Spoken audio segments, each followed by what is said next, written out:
Brothers, please, all stand. This coroner's court is now sitting. Good morning. Have a seat. Thank you. I think, Mr. Evenden, we're still with you. Thank you, Your Honour. Detective Parker, yesterday you were asked some questions about beach parties. Have any investigative steps been taken after receipt of the Google Maps information to determine whether there were any beach parties at Cosy Corner on the night of the 31st of May 2019? Steps taken to this point or directly after? Or? Well, I'm asking you, have any steps been taken after that Google Maps? Well, as I explained, there was nothing recorded to be that there was a party or a problem in that area that night by the cops. No CAD data to that effect.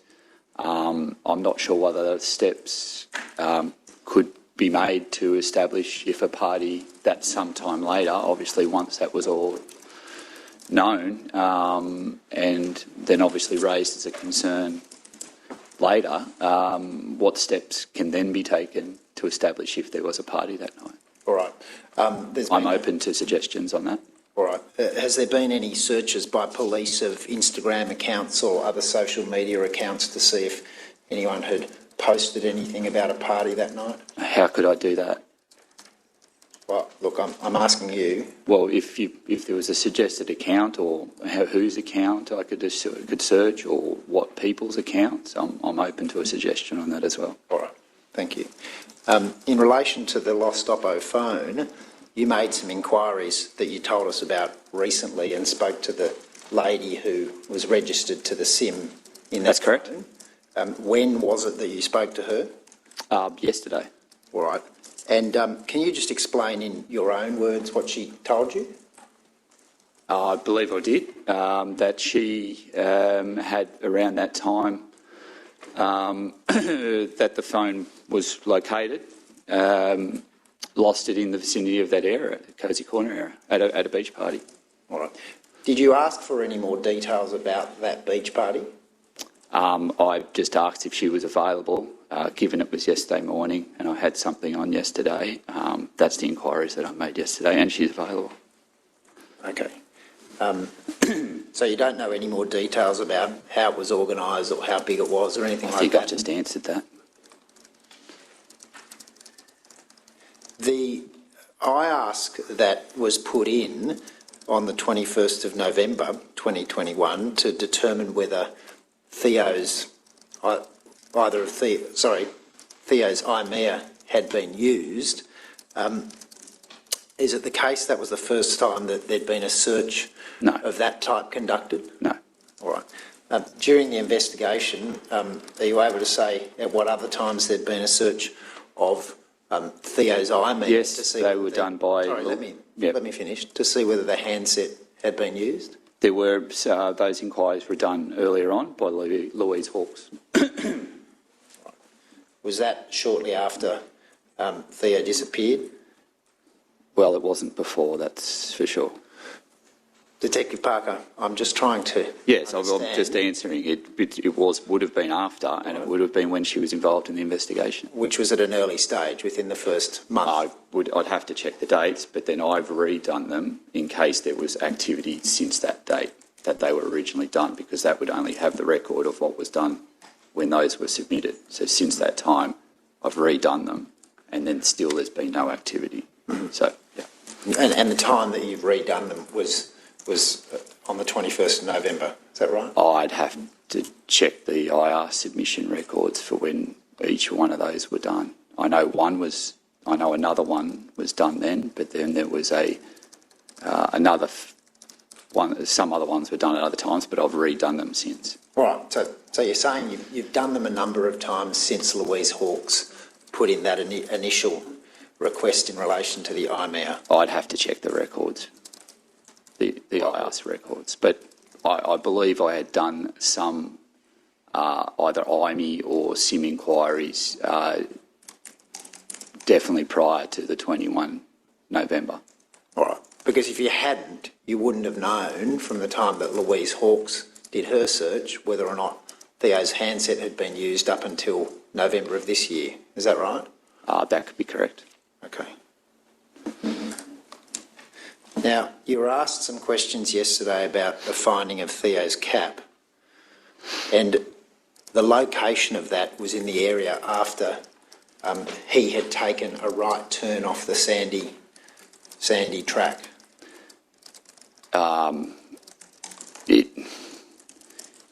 It was along that Google track, specifically where it relates to those. Well, we can look at the map of where it was located.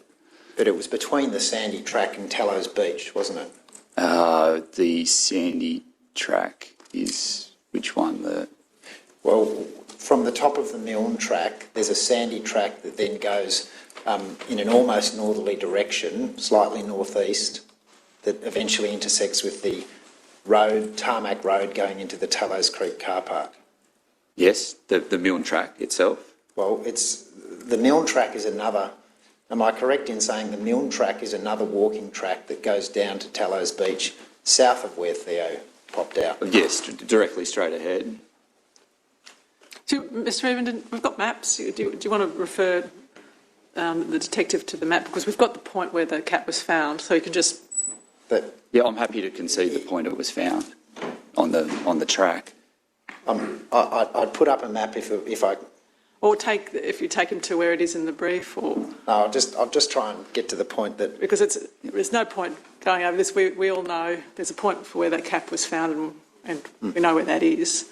We actually do know where that is. Well, let me clarify this. The point where the cap was found is between a long sandy track that Theo turned off and Tallows Beach. Along his suspected Google path, yes. Right. And that long sandy track is not called the Milne track, is it? Oh, you'd have to show me which one, and then I can have a look at it. I'm not sure. All right.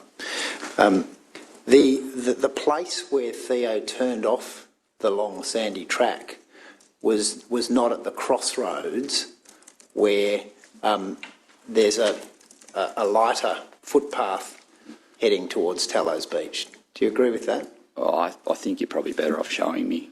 All right. I'm not. It might save a bit of time, Mr. Evenden, if you just... picking it up. Do you agree with this proposition? The place that Theo... Do you know what I'm talking about when I'm talking about the long sandy track? Yeah, I just don't want to agree or not to agree to something which I'm not too sure on. So if I could see it, I understand what you're saying. Just answer the question. Oh. Do you know what I'm talking about when I'm referring to the long sandy track? Well, that's what I've just said. If you show me on the map, I believe it was called the Milne track, but I don't want to say 100% to that if you show me exactly what it is, I think rather than testing my memory. It might be safer, especially when you're saying something is or isn't the Milne track, and just so that there's no confusion. I think we probably do need to have the map or the satellite photo. We've lost our technical person. We don't have that capacity. I'll just try to get to the point I'm getting to, Your Honour, and maybe we don't need to do that. The place where Theo turned into the bushes to go towards Tallows Beach, are you familiar with that? I know the area you're referring to. All right. You've done a number of walks along the track, following the path that you believe Theo took. And there's a reference at one point to a crossroads. Do you remember referring to that? Yes. All right. He didn't turn off that track and go into the bushes at the crossroads, did he?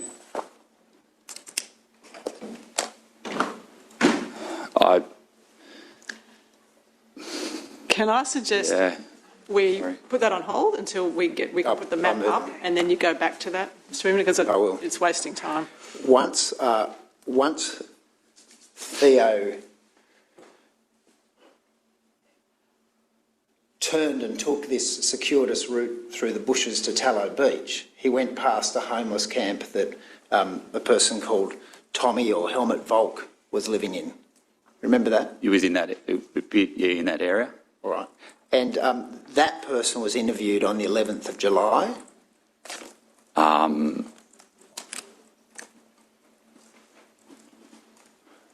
Believe I spoke with him on that date. I went through there.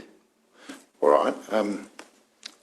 The exact date he was then interviewed by Detective Sergeant Erickson. Is that correct?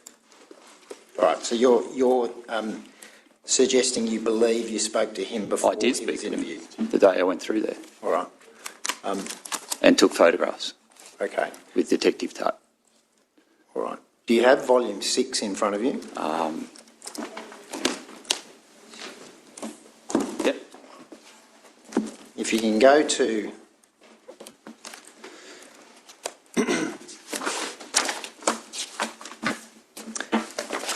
tab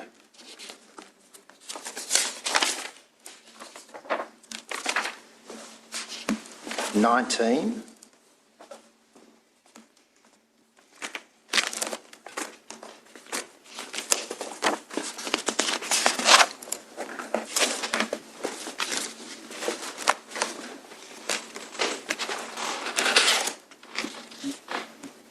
Is that the family of Theo Hayez document? That's right. Okay. Do you recognise that document, which is dated 28 November 2019?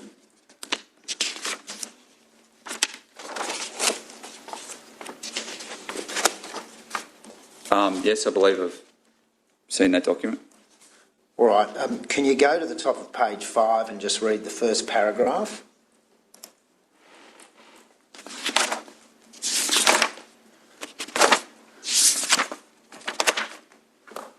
Sorry, page 5 Page 5. and the first paragraph. That's right. Just down to the bold writing and...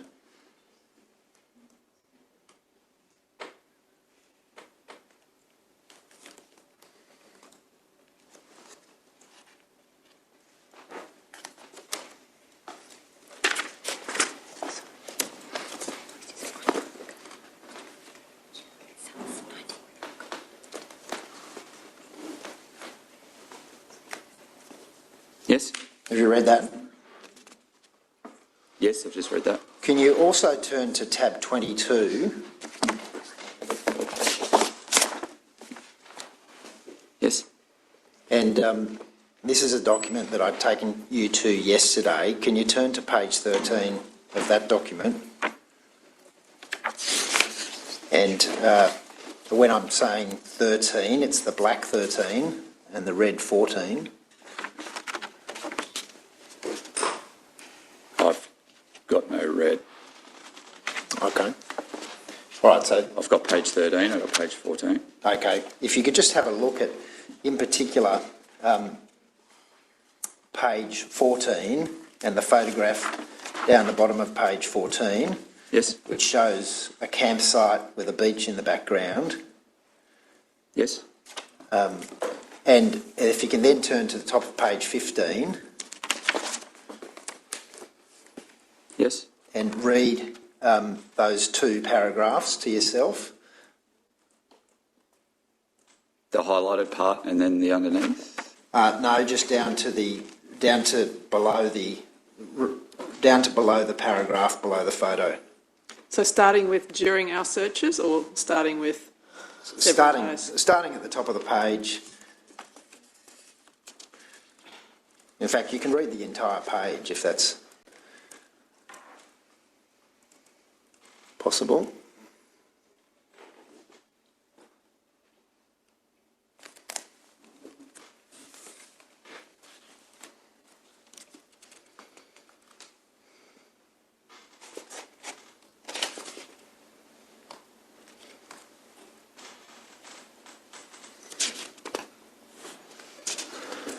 Do you have a map of the trail? Put on here. Yeah, yeah.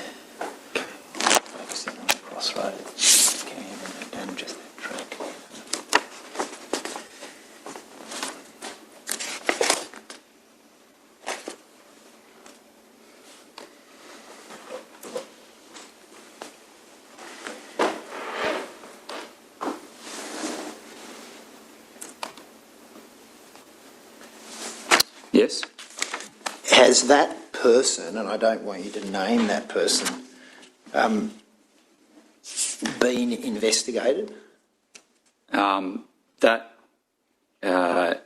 When you brought that to my attention, that document that other day, and asked me exactly when I received that and the first time I saw it, the first time I saw that document and those pages was on the 29th of November this year.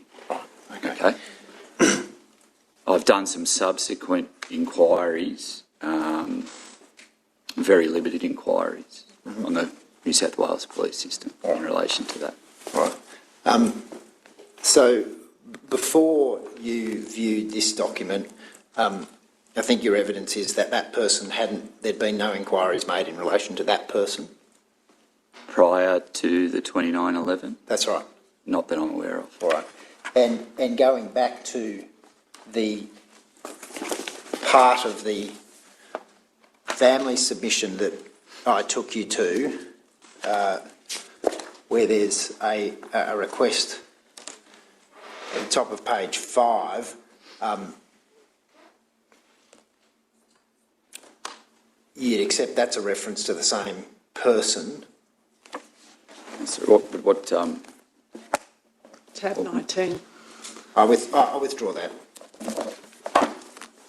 Other than Tommy Volk, are you aware of any other investigations that were taken proximate to Theo's disappearance into homeless people or people camping in that area around Tallows Beach?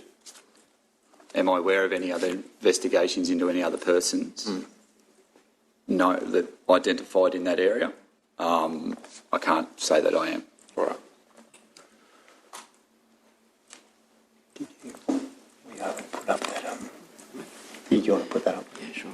Do you want anything other Look, all I want to do is point as the crossroads, if that's possible too. Sorry. Sure. I think it may.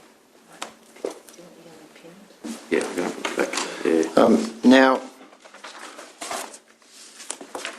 at volume 1, your report to the coroner at tab 1 indicated it was an extremely cold night, the weather being 6 degrees with strong gusting southwest winds. Since making that report, has it come to your attention that at 11 p.m. that night it was in fact 15 degrees at the lighthouse? There would be weather. I know we've got the Bureau of Meteorology data for that night.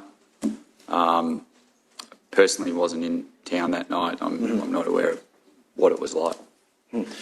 Some people, including investigators, have referred to it being the coldest night or the coldest night that they'd worked.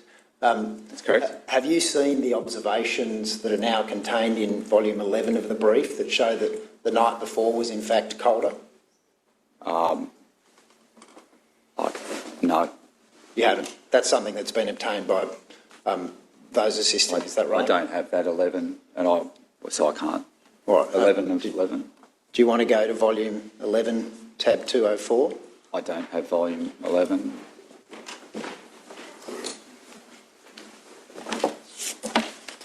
Mr. Evenden, where's this going? I want you to ask any question that's going to help the family, but we've got quite a lot of evidence from people to say it was a cold night, from all the people, backpackers. Look, I'll move on, Your Honour. What I take from the answer is that you haven't had a detailed look at the hourly observations that are available from different weather stations in relation to that night. I can't recall doing an hourly check. All right.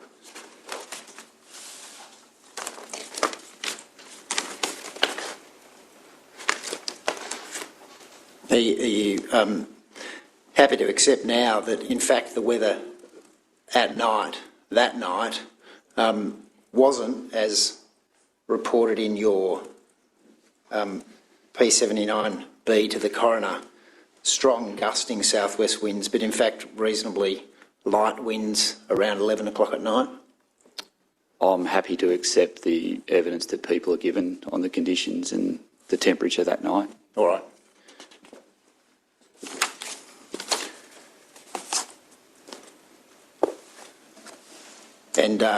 And you accept as well that there was no rain recorded that night. Humidity levels were in fact quite low.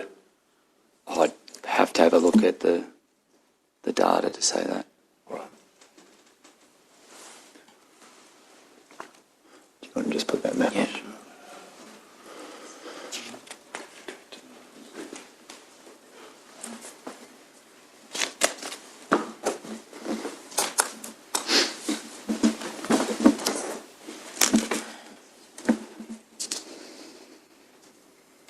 If you can just zoom out a little.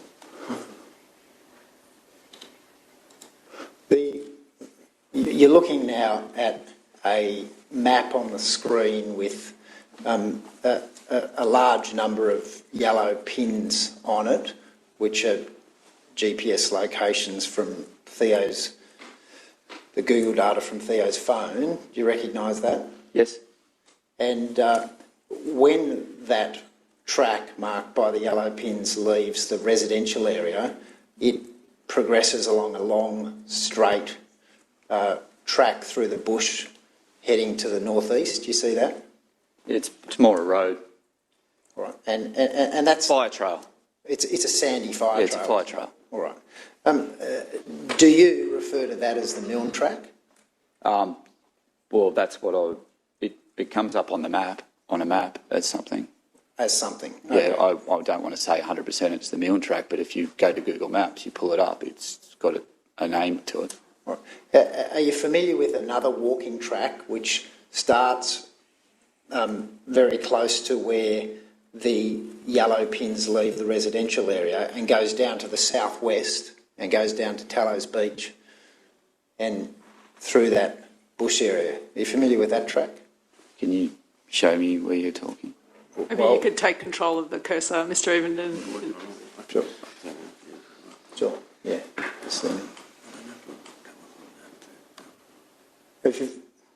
yeah, you can actually see it. Oh. Yeah. Are you familiar with this track here? You can see a walking track.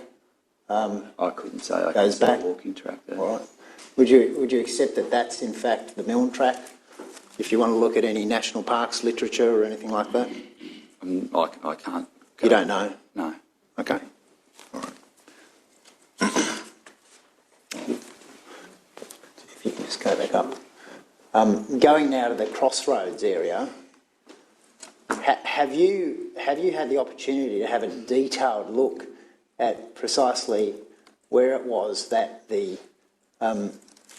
that Theo's phone turned off the Sandy Fall Drive track to then go through the bushes to Tallows Beach? I've been there.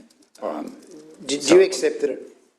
Sorry, I wasn't. Did you accept that it wasn't at a place where a footpath comes off, but in fact about 30 or 35 metres before?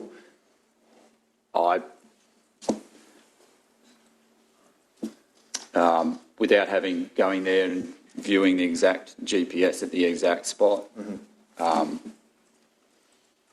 couldn't say either way exactly where it falls. I mean, that's overlaid on a map. I can only assume it's reasonably accurate, and we can view that. Right. Just moving on to some other topics. You obviously had many responsibilities as the officer in charge, and in terms of being a point of contact for the family, you were effectively the primary contact from New South Wales Police for the family. One of during those times. Inspector Keogh did a lot of that, then Detective Inspector Erickson, but as the OIC, yes. Right. During your interaction with them, they were obviously very distressed about Theo having gone missing. Yes, obviously. Very anxious to do everything that they could to try and find him. Yes. Does New South Wales Police have anything in place to offer support to a family such as the Hayez family where a person goes missing? You probably have to ask Inspector Brown. All right. There was no psychological support or other support that was able to be offered in relation to this investigation? I'm not sure if was offered at that time or what was available at that time. All right.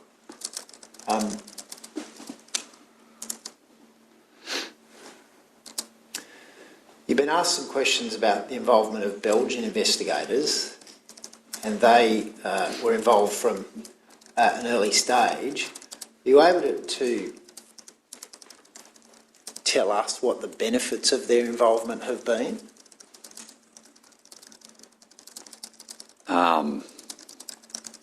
Well, it's quite broad. They've been exceptional in being available, especially Philippe Pierre, 24/7, as he says, constantly available, gets back to you for anything, eager to assist. But then later on, there became, not with him, but there became some difficulties. But initially, fantastic. Was there a decision at some stage to not provide them with documentary? With the documents that were a product of your investigation? A decision was made by, I guess, the hierarchy of New South Wales Police around that. The provision of a investigative file or a brief or all the material, yes. Right. And that, I take it, in effect, provided or in some senses limited the level of cooperation and joint investigation that could take place? I don't know if it limited it. I think it worked quite well. There was free sharing of information. They were happy to do things and get things and supply things to us. Mm-hmm. But they didn't. It's the case that they didn't have access to some of the documents or information that you had. Is that right? Well, as you've alluded to, there was a decision made, and I can't take that any further. One of the things that was provided by the Belgian authorities was a document, a table of all of Theo's social media, and it was provided to New South Wales Police on the 23rd of July 2019, and it's, I think, annexed at 45 of your statement, so it's in volume 2. I actually want to ask you about one entry in that. So volume 2 and tab, just go to that. 45. 45, thank you. It's a large table, and I'm going to take you to row 764 in that table.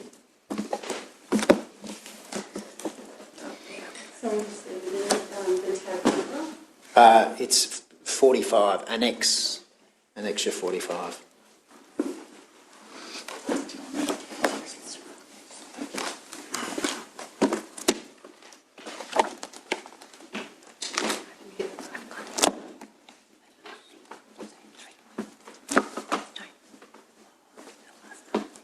So an email 23 July? That's right, and if you flip over to the table, which is a lengthy table, I think it's at red page 41.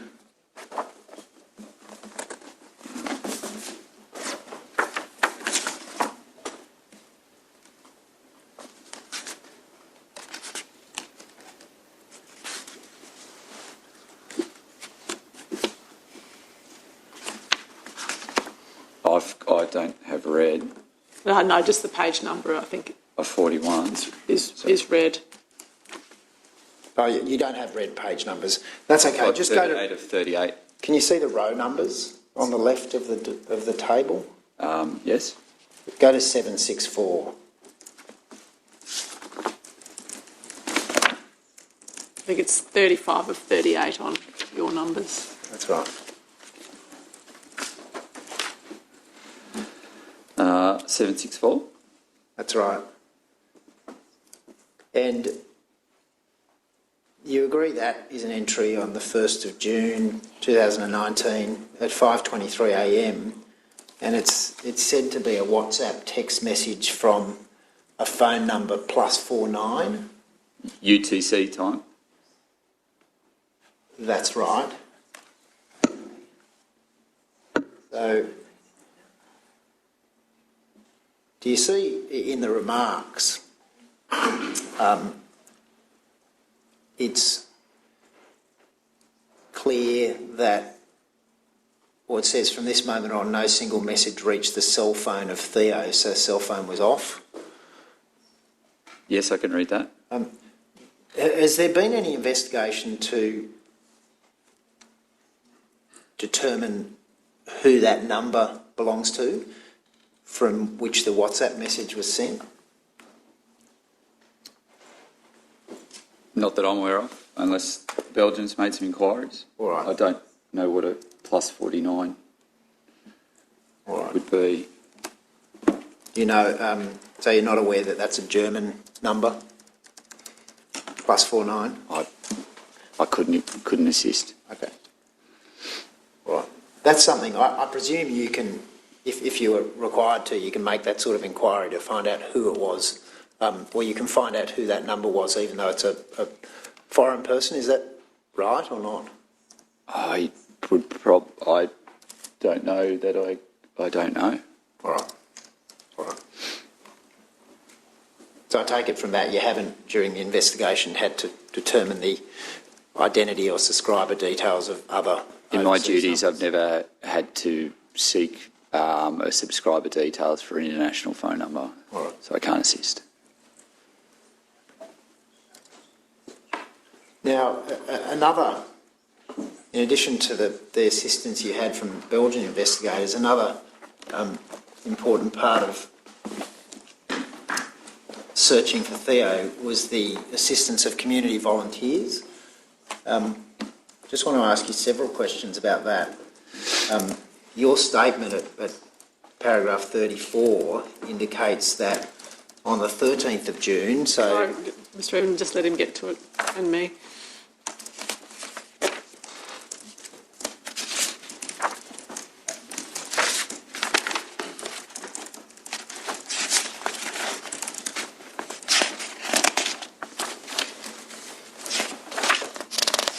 Yes?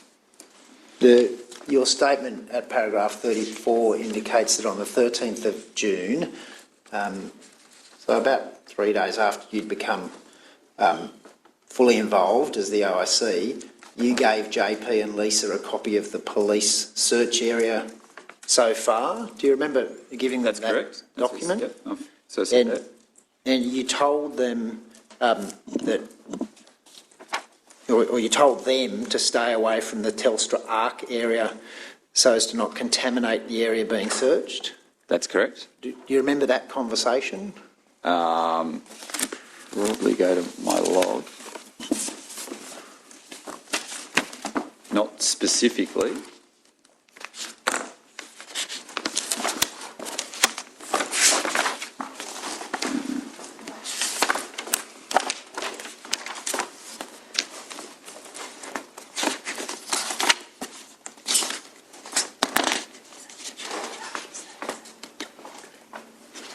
I think it's on page 6.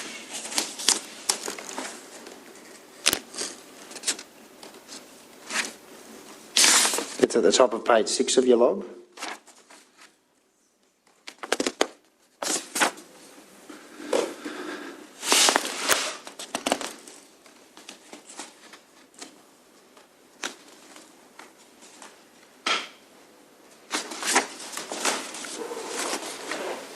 Yes. You were aware at that stage they had many community volunteers willing and able to assist in the search? I don't know how many people they had, sorry. But you're aware that there was effectively a community volunteer movement that had been going since the 8th of June, attempting to search for Theo? I was aware, but I didn't have direct involvement with that process. Inspector Keogh might know numbers. I have no idea of who, how many, and so forth, especially at that time. All right. Are you able to explain why you would tell them to stay away from the area that might be an area of interest as at 13 June? Because that's the area that we want to search. All right. At that time, well, or intend to search or to be searched, they would keep them out of those areas where, So the police searchers could do their work? well, very early on, yes, we want to, that's initial searching. All right. At a later stage, do you recall after receiving the Google Maps information that you told JP and other members of the family to not share that data with the community volunteers? I can't recall that. Okay.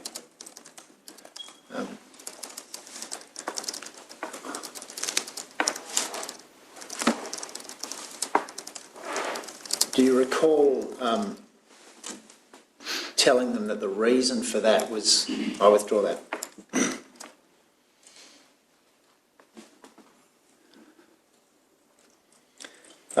You indicated yesterday, and I'm now going back to a broad assessment of the case, that you were open to all possibilities. That's correct. And I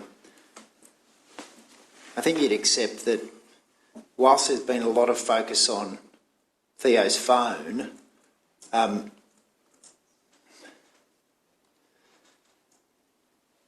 what happens to his phone is obviously not necessarily consistent with him or is not determinative of whether or not he was still in possession of the phone. Sorry, can you... I'll withdraw that. You accept that even if we knew precisely what happened to Theo's phone, that there's no way of knowing whether he was in possession of it? At which time? At any time after he sent messages shortly before 1 a.m. So then after 1 a.m, so you're clarifying that, so in possession of the phone to 1 a.m, and then after that, there's no way of knowing if he had the phone? That's right. Well, I'd agree with that. Okay.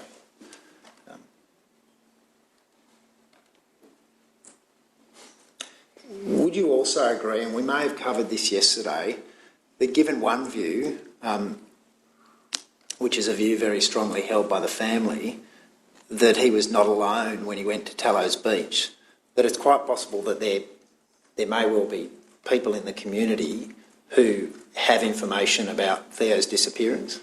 It's quite possible.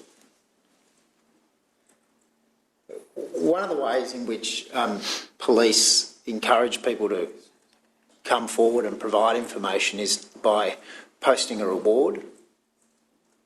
That can be used in certain cases. Is it the case that you would support a reward for further information in this case, if it's determined to be appropriate by those more senior than you? I don't particularly have any view to it. I've never been involved with use of rewards, how useful they are, or in an investigation, so I don't really have a view to it.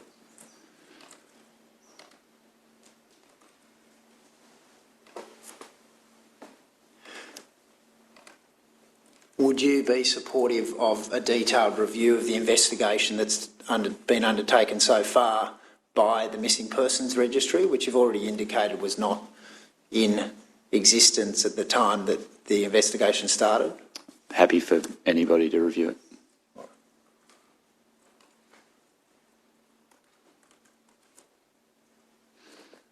right. If I could just have a moment, Your Honour. Certainly.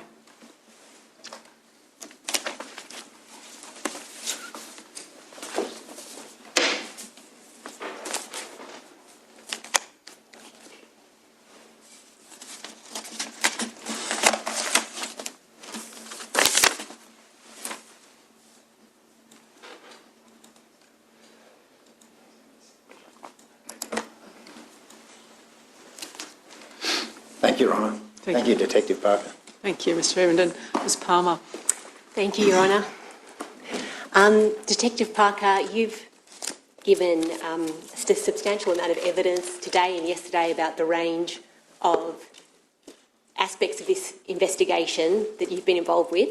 You've indicated that you conducted initial inquiries regarding Theo's mobile phone number.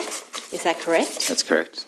You've interviewed and taken statements from employees at Wake Up and Cheeky Monkeys. Is that correct? That's correct. You've initiated a range of IASK queries over a significant period of time. Is that correct? Yes, that's correct. You've engaged with and provided information to the family in addition to the involvement of other officers who have also participated in that. Is that correct? I've done all we've tasked people to do those things, yes. Just to clarify one of the points that came up yesterday, if I could take you to your statement, which is at tab 3, at page 4 of that statement at paragraph 14.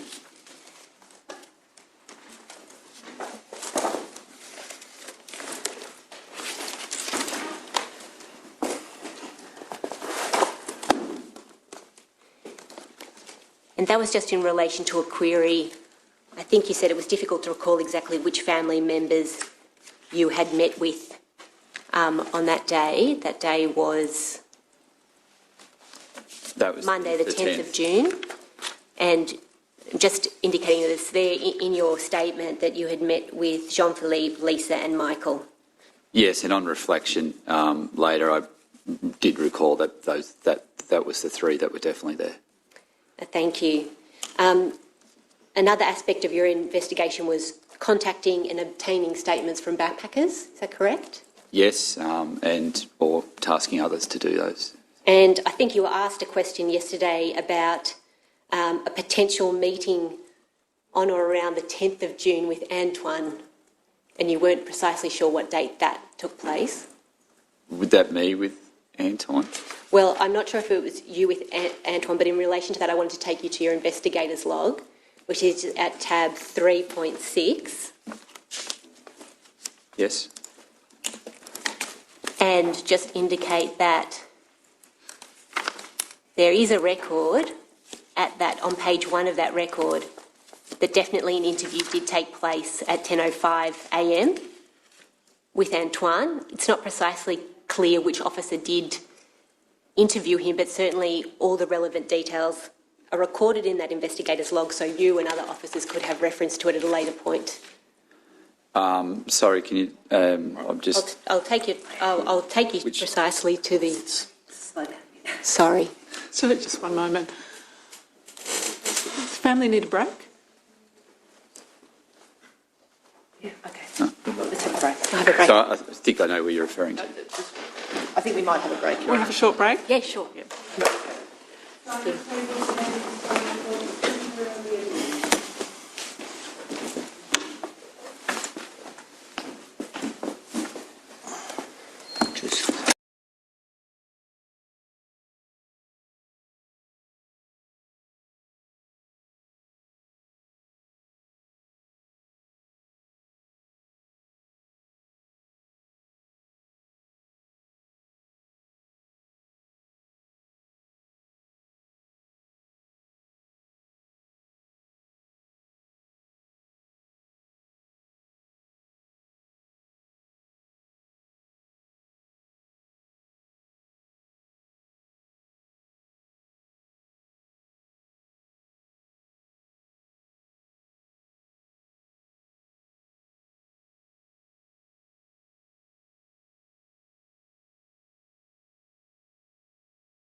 please, all stand.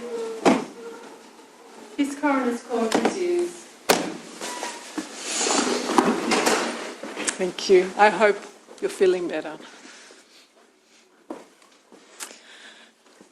Yes, Ms Palmer. Your Honour, you're happy for me to continue with the re-examination? Yes, certainly. Thank you. Detective Parker, you had just mentioned just before the break, that you'd made initial inquiries regarding Theo's telephone number, that you had interviewed and taken statements from Wake Up and Cheeky Monkey staff, that you had initiated a range of I Ask requests, that you had provided information to the family, that you had contacted and obtained statements from backpackers. You also indicated in your evidence to counsel assisting that you had canvassed for CCTV, collected that CCTV and in some cases viewed that CCTV. Would it be accurate to say that you collected approximately 20 to 24 sets of CCTV in connection to this investigation? That tasked in the overall investigation, approximately, I wouldn't be sure on the exact number. Okay. And you liaised with Belgian authorities, is that correct? That's correct. You oversaw the land, air and sea searches, albeit other police officers had particular responsibility for those searches. That's correct, isn't it? Yes, that's correct. And you were also involved in the abseiling experiment, which was referred to by counsel assisting. Yes, that's correct. And this involved 6 rescue operatives abseiling down the Cosy Corner cliff area with 3 Oppo R17 phones of a similar model to that was held by Theo at the time, and with varying levels of battery power. Is that correct? That's correct. And finally, you'd also been involved in the obtaining and the analysis of Telstra and GPS data, although this involved the assistance of detectives from homicide. Is that correct? Yes, that's correct. One of the topics also canvassed by counsel assisting was the fact that there was some involvement from the homicide unit at a very early stage in this investigation. And you may be aware that there's a statement of Detective Sergeant Peter Rudin's dated 15 September 2020. Yes. And that is currently provided in the brief, is that correct? Yes. And it's correct, isn't it, that the homicide team provided support to Byron Command from 9 June 2019? Is that correct? Yes. And is it fair to say that the detectives from the homicide squad are some of the most experienced detectives in New South Wales Police? Yes, that'd be accurate. And is it correct that Detective Sergeant Rudin's, Detective Sergeant Rudin's, Sergeant Louise Hawkes and Detective Senior Constable Brendan Gunn, they all travelled up to Byron Bay on 14th of June 2019 to assist the Byron Bay Command initiate and carry on the investigation at that stage, is that correct? Yes, they did. And that involved Detective Sergeant Rudin's assisting with the review of evidence, is that correct? Yes. And Detective Gunn assisted with the CCTV canvassing, is that correct? Yes. And there was also liaisons between Detective Sergeant Rudin's with Google to inquire relevant GPS data, is that correct? Yes, there was. And there was also some involvement of Detective Sergeant Rudin's in the design of the abseil experiment, which I referred to just earlier, is that correct? Yes, initiated by him, I'd say. Thank you. And would you agree that the support from that team has remained available and open since that team returned to Sydney? Yes, to this date. Thank you. There was evidence before Her Honour that once police had received the login details for Theo's Facebook account, that they did not immediately log in using these details to look at the material in that account. And this point was brought to your attention by counsel assisting yesterday, and you indicated that one of the problems you foresaw, one of the problems that meant you had to be cautious, was the fact that simply by engaging with that data, you could change it or potentially destroy the data. Do you recall that evidence yesterday? Yes, the integrity of that would be one of those reasons. And would you agree that another, perhaps even more significant obstacle is that it's your understanding that you and other police officers are prohibited by Commonwealth legislation from accessing a person's Facebook account in missing persons cases? Yes, we have no power. Thank you. And Detective Parker, in connection to the cricket ground, you agreed yesterday that it was an area or location of interest. And you stated that in terms of the investigation, police had firstly canvassed the area, second obtained and viewed CCTV available in the area, and third spoken with residents opposite the cricket ground. Is that a correct summary of the evidence you gave yesterday? Yes, some of that, yes. And you also confirmed yesterday that there was a statement from a local person currently living without permanent housing who was living in the area, and that statement was at tab 84 of the brief. Do you recall giving that evidence? I recall giving that evidence. And you may... do you also recall whether in obtaining the statement from that person, whether there was any indication at the time that that particular person had a connection to Theo or the disappearance of Theo? No indication of that. And certainly in relation to both the location of the cricket ground and the presence of any local persons residing in the community, if the coroner thought it was appropriate for you to carry out any further investigations in relation to those matters, you of course would be open to that. Is that correct? Yes, that's correct. And in fact, you would be required under the Coroners Act to carry out her honest directions. That's correct, isn't it? Yes, if I was asked to do so. Thank you.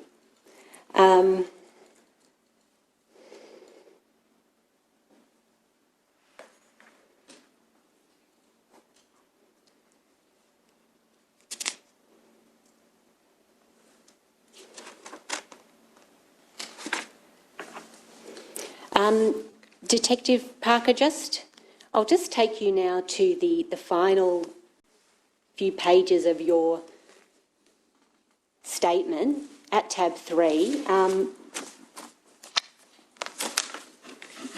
think the first paragraph I'm looking at is paragraph 190, and that's on page 46 of 49.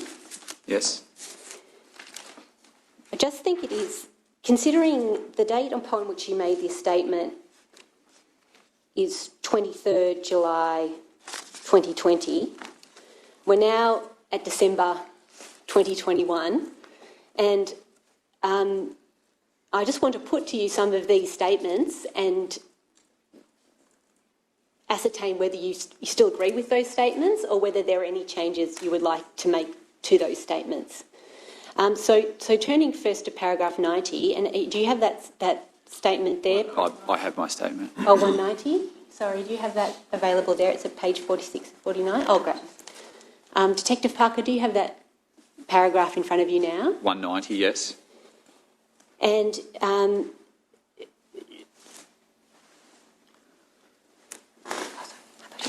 just wondering whether you want to go here.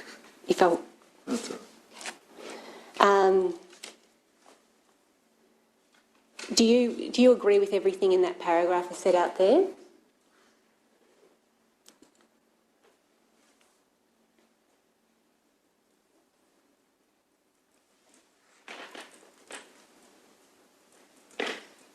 Yes.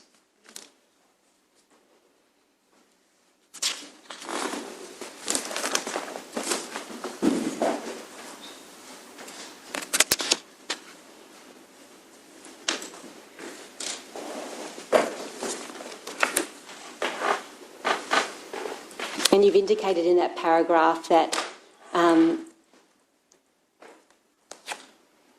excuse me, Your Honour, just take one moment. Certainly.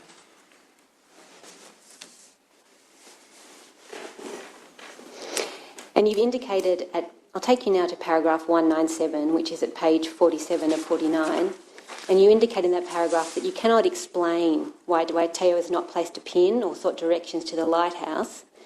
But nevertheless, it's your belief that Theo found himself on Tallow Beach, near Cosy Corner, at the base of a steep incline.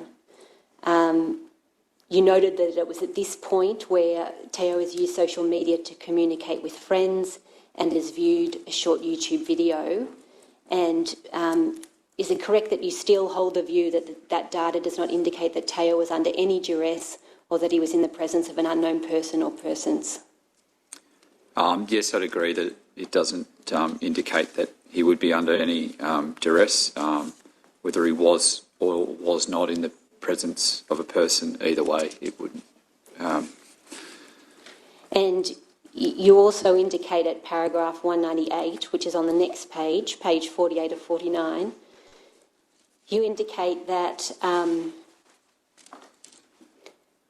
you acknowledge that it does appear that Theo seemed to be continually going in a direction that was almost opposite to where he was searching. And then you indicate that you don't have, obviously, the conclusion, but you indicate in your mind there are potentially three possibilities. And at the time of writing this statement, you thought those three possibilities was the first was that Theo was lost, confused and disoriented due to intoxication.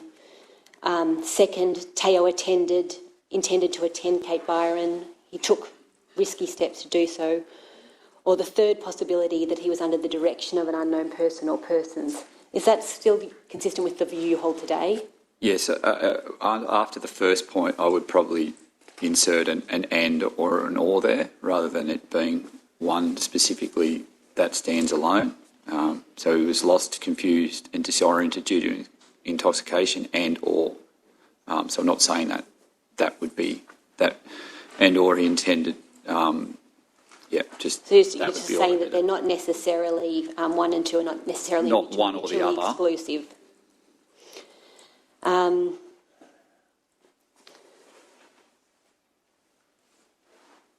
finally, you just confirm in 2002 that there have been no signs of life for Theo since this handshake activity at 1:01 a.m. on the 1st of June. And you also note at 2004 in your statement that you had previously attended an incident at Cape Byron in 2014 where an Irish national was swept away in large or similar sized seas. And you also note in that his remains were never recovered despite surf life-saving rescue craft and Westpac rescue helicopter attending the scene a short time after he was noticed to be in distress. Why do you refer to that right at the end of the statement? That's to show that even with that capability of rescue craft in the air around similar conditions, surf, wave vicinity of that area, and at that time it was attached to a board, and then no remains of Mr. Butler were ever located. And it's in exactly the same, or a very similar area as the last known GPS. Thank you. That's a re-examination, Your Honour. Thank you, Ms. Palmer. Just Ms. one Edwards. Oh, excuse me, wasn't it? Detective Parker, if I could just clarify an answer that you recently gave in relation to paragraph 197 of your statement. In the last sentence, in relation to Theo's social media use, and you were asked about whether or not there was indications that Theo was under duress or was in the presence of an unknown person or persons, was the effect of your answer that you don't think that usage suggests that he was under duress, but you're not able to say one way or the other whether or not he was with a person or persons? Yes, I don't think you could draw that conclusion. Thank you. Thank you. Thank you, Detective.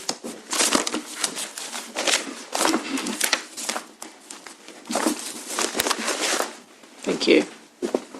Yes, Ms Edwards. The next witness is Senior Constable Amanda Vidler. I call Senior Constable Vidler.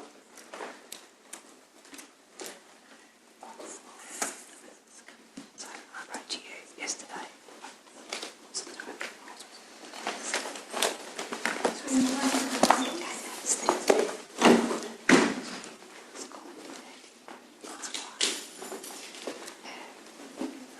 I do know. When I saw it later, I was like,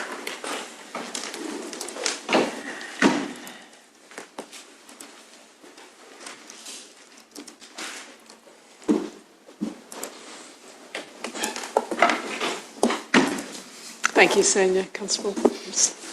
Wouldn't mind just standing there for a sec. I think we're just going to give it a bit of a wipe down.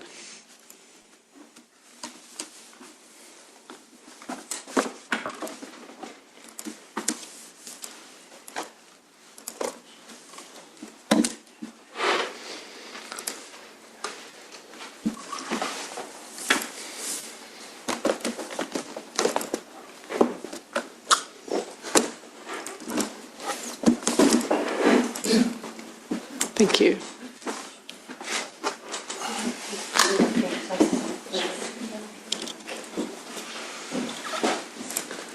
Silence, please. Do you swear by Almighty God that the evidence you shall give will be the truth, the whole truth and nothing but the truth? If so, please say, I do. I do. Have a seat. Thank you, Senior Constable. Senior Constable, I'll just check. Are you still a Senior Constable? Sergeant. Sergeant. Sorry, yeah. You were a Senior Constable as at the 3rd of March 2020. Yes. That's when you provided a statement in relation to this inquest. Correct. That was on the 3rd of March 2020. Yes. That had a series of annexures, including a number of maps. Is that correct? Correct. Have you had a chance to review that statement recently? Yes, I have. And is that statement true and accurate to the best of your knowledge and belief? Yes. Sergeant Vidler, you're a New South Wales LANDSAR coordinator, is that correct? Yes. LANDSAR stands for Land, Search and Rescue. Correct. You're also the team leader of, or as at the 3rd of March 2020, you were the team leader of Lismore Police Rescue Squad. Yes. Is that still the case? It is. When did you get promoted, Sergeant? September 2020. So Yes. you've, in addition to the statement that you provided for this inquest, you've met with the team assisting the coroner first in July 2020 when they attended Byron Bay to do a view of the scene. Yes. You've also had a brief conference this morning. Correct. You obtained your search coordination accreditation in 2015. Could you very briefly outline what's involved in obtaining a search coordination accreditation? That's run through New South Wales Police. It's their course. It's a 2-week course where you go and learn about how to coordinate a search over a 2-week period. At the end of the 2 weeks, you get assessed on your ability to coordinate, and if you do, you get assigned the accreditation. Thank you. That's a succinct and helpful summary. You're experienced, in addition to being trained, in coordinating land search activities? Sorry. As at the 3rd of March, you were experienced as well as trained in conducting large land searches? Yes, I was. Had you, prior to this particular case, been involved in a search of this type of magnitude? I've been involved in a lot of searches going over a week or more, so probably not one spread out as long, going on for numerous returns to search further, but a lot of bigger searches, yes. So would it be fair to say your experience with coordinating the manpower of this type of magnitude, but in terms of how prolonged it was and the number of visits, particularly to the Cape Headland area, that was relatively unusual? Yeah, normally, yes. I hope you could explain some terminology for us also. What's the difference between a search coordinator and a search controller? So I was a search coordinator, so I coordinate the resources. Or requested resources, coordinate them and deploy them to the field where I believe they need to go. A search controller is someone that's appointed by the district commander, normally a duty officer or an inspector or above. He oversees the search, so he has a lot of delegation. He makes sure I've got what I need to run a search properly. He liaises with myself and the investigators or whoever else is involved in the search, make sure it's run correctly, and if there's anything we need, he has financial delegation. So he's really a delegated authority for the commander of the area. And I was going to ask you what is the role of the duty officer, but you're saying they're typically appointed as the search controller. Yeah, generally they're the search controller.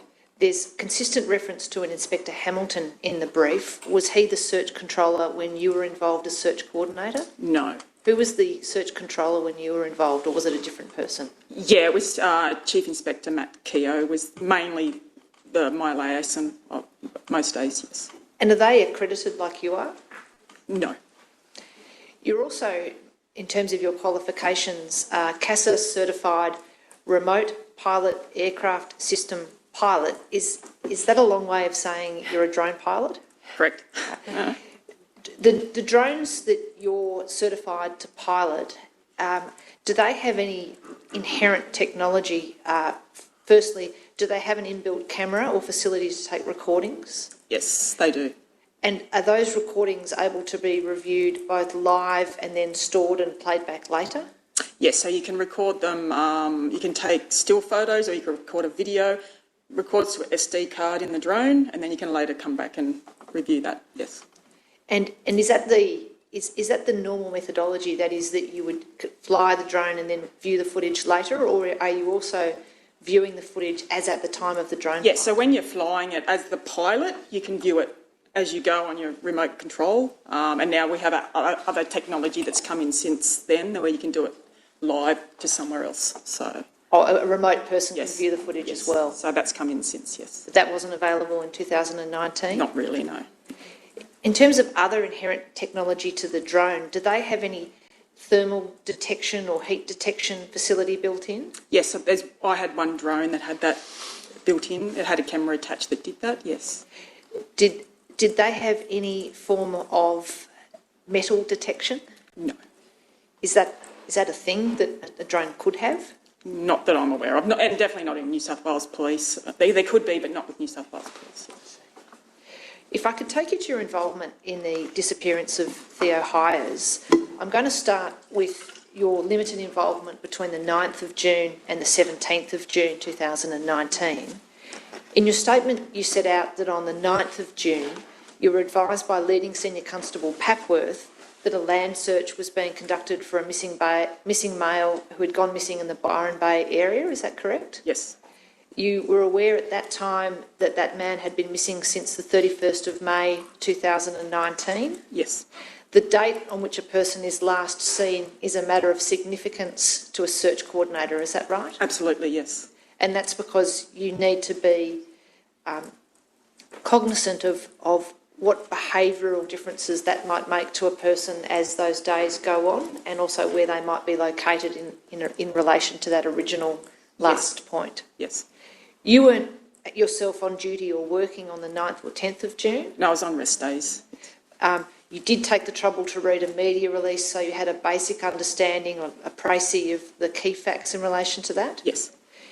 You indicate that despite not being on duty, you gave some advice via a text message to leading Senior Constable Papworth to consider using a Polair helicopter and night thermal imaging? Yes. Could you explain to Her Honour what is that? What is a Polair helicopter and what is night thermal imaging? So up in this northern area, we normally utilise the Queensland Police helicopter to assist us with searches. They're just over the border, obviously, only a very short travel time for them. Our other helicopters are based in Sydney, the police helicopters, that is, that we use for searching.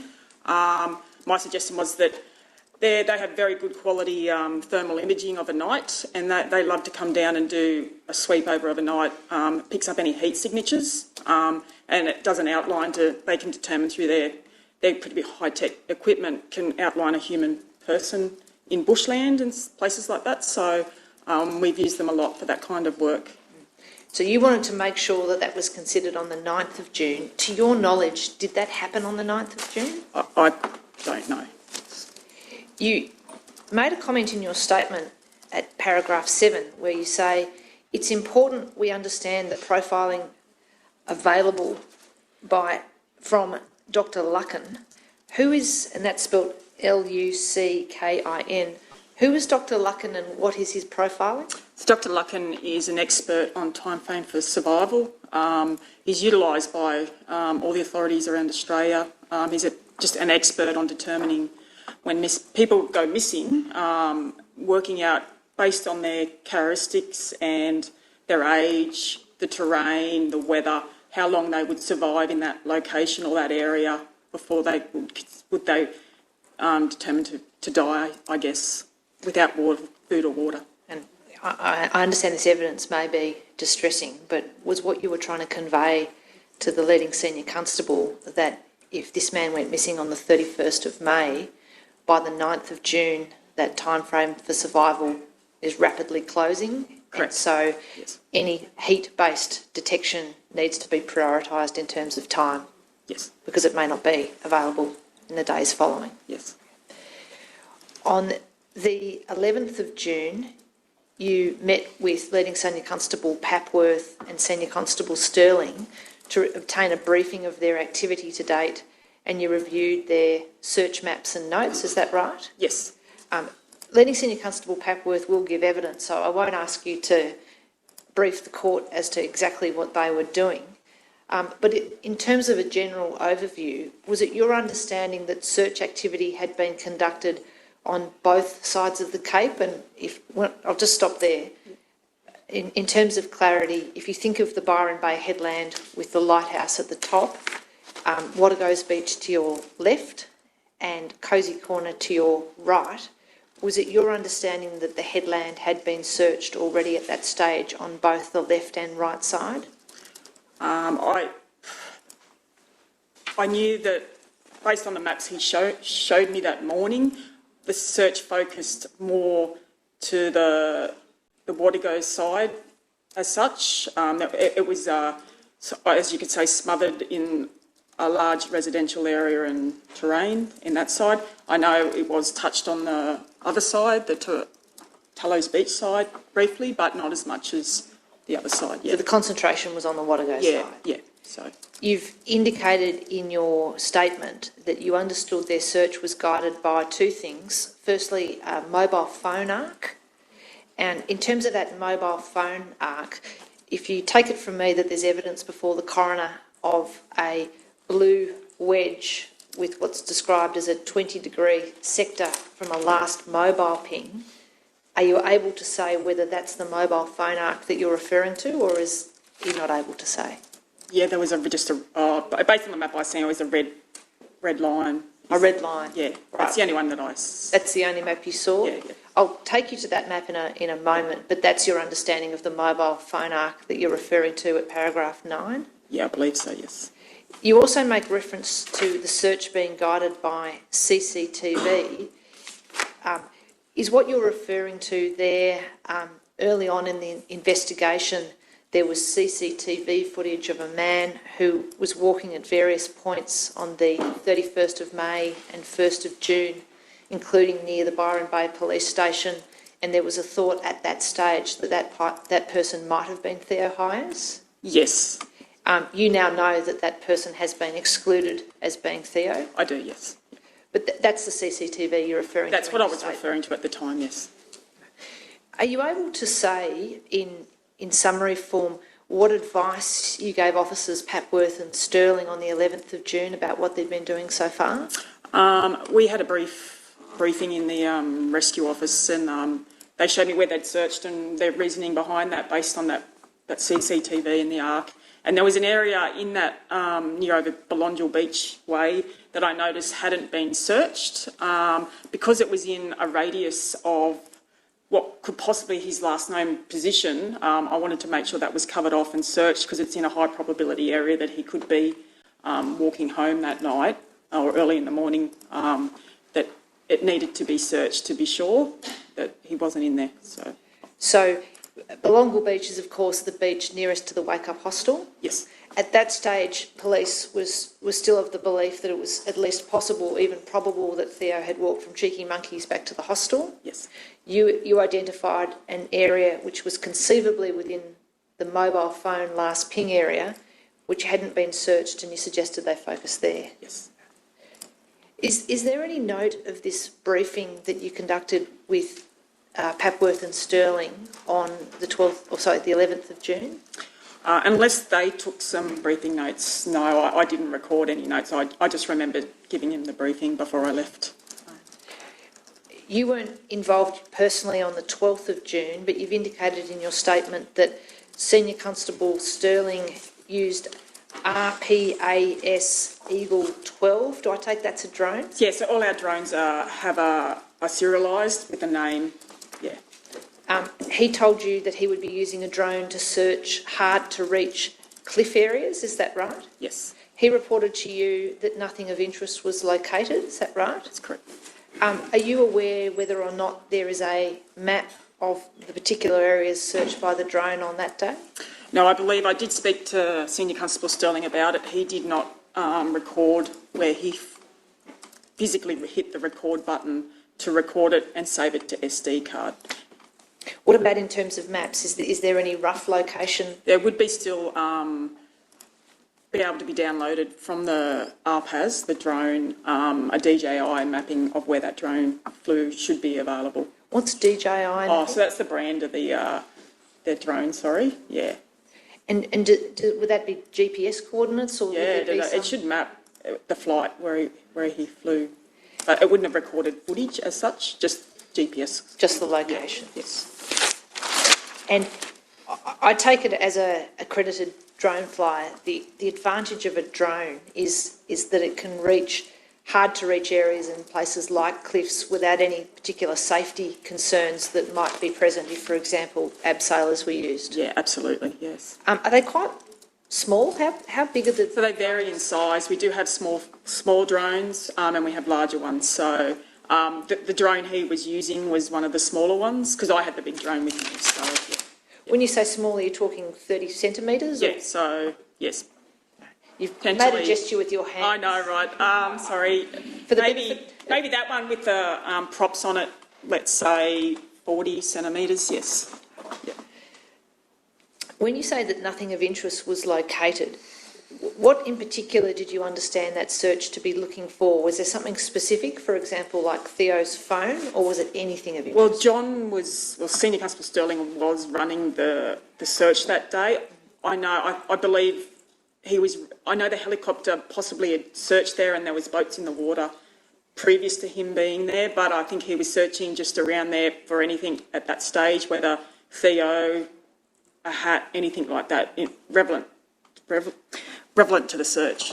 So, Well, I'll take you now to the 17th of June, and is it fair to say that 17th of June was your first substantive involvement as a search coordinator in Theo's case? yeah, it was the first day I'd been on scene down here in Byron Bay, yes. You indicate in your statement that you were asked to arrange another coordinated search based on new information. What was the new information? This was information supplied to me by the Homicide Squad and through the detectives, the investigators, about Theo's phone. How was that information conveyed to you? Was it in writing or in a briefing, or what was the circumstance? in a briefing as such. We had a briefing, and then I was provided with some maps with some data on it. So, where was the briefing? it was at the Byron Bay Police Station. Who was present at the briefing? Detective Sergeant Rubens, I think is how he pronounced it. I'm not sure. Rudens. Yeah, that's We've been Rudens, saying yes. Rudens. From the Homicide Squad was there. Mr. Keogh was there, and some detectives were there. I think there was numerous detectives. I couldn't name them all that were there, but... Yeah. Is it the case that Sergeant Rudens told you that there was Telstra data or data that had been obtained with the assistance of Telstra engineers? Yes. Did he also tell you that some Google information had been sourced from Theo's family? Yes. Did he tell you anything to the effect that there seemed to be some conflict between those two data sets? Yes. Could you recall now, doing the best you can sometime later, as to what you were told about these two data sets, how they conflicted? They, from memory, and I can't be 100% sure, they looking at both of them, they're definitely different. The maps were different, and I didn't know at that time. I've never dealt with mapping, Google mapping from a phone at a search before. I've dealt with a lot of telco stuff and Telstra, but to have Google stuff as well, and I didn't understand how inaccurate it was compared to the Telstra telco stuff, and there was a bit of a conflict. I'll just stop you there. Yeah. I'm not being critical, but you speak very quickly. Yeah. So just, when you just said, I'm not sure how inaccurate Google data was, did you mean to say you weren't sure one way or the other whether it was accurate or inaccurate? Yeah, I'd never dealt with it before, to be honest. Understood. I couldn't interpret it to say it was, yeah. That hadn't been part of your 2015 training? No. Did Sergeant Rudin say anything to you to the effect that at this point in time we couldn't differentiate between the two sets of location data? I can't recall. He may have. Were you taking notes at this briefing? A little bit of notes, but not fully. Every bit of conversation was recorded, no. I appreciate you're not taking a transcript, but are there any contemporaneous notes that would still be available to this investigation? No, there's probably everything that's there that I've provided. Are you happy to look overnight and just see if there are any further notes that haven't been provided to the coroner? Sure, yes. Thank you. Did Sergeant Vidler, were you given any indication by Detective Rudins or any of the other officers present as to which should have priority of these two data sets in terms of where you should be searching? No. Who did you consider was making the decision as to what areas you would search? Well, in consultation with the detectives and investigators and my understanding of the maps provided to me, at the end of the day, I made a big decision where we should look at search. Were you deferring to the expertise of the homicide squad detectives in terms of what this data meant and what could be drawn from it? I guess I was, because they were the ones dealing with it. I didn't have any, I wasn't involved in any of it. I was just provided what they gave me on the day. And it was obviously very dynamic and fluid. They, I think, had limited information as well at the time, and they were just relaying it as they could to me. I'm going to show you some material that's annexed to your statement at tab 8.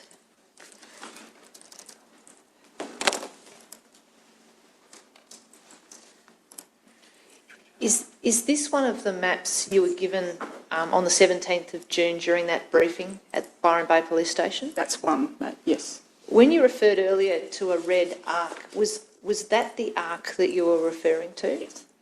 And what did you understand that red line to be depicting, if anything? I understood it to be a mobile phone arc, come from the telco, yes. And did you was the inner side of that arc I'll withdraw that. That area at the tip of the Cape where the lighthouse is located, did you understand that to be outside the mobile phone arc? Is that how you interpret that map?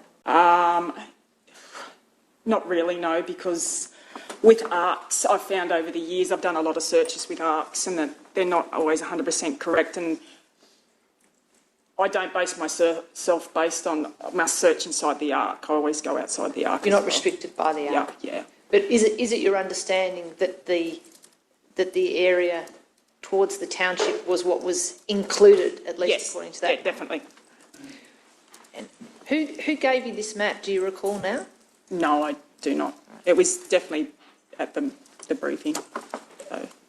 Do you recall being told anything about the red line other than that it was a mobile phone arc? No. Do you recall what you were told about the blue square? I do believe that was provided by Telstra as well, or Telco, in relation to the mobile phone. And what was the blue square supposed to represent? an area where the phone potentially was signal last reached.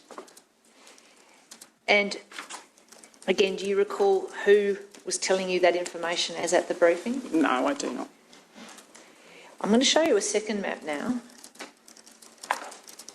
Is that a map that, to the best of your knowledge and belief, you were also provided on the 17th of June? Yes. Now, it's difficult to read, Your Honour, but it's significant that there's a legend on this map depicted by the blue, red and yellow dots. Are you able to read that where you are, Sergeant Vidler? Oh, not really. I'm just going to get some assistance to read that onto the record, Your Honour. Thank you.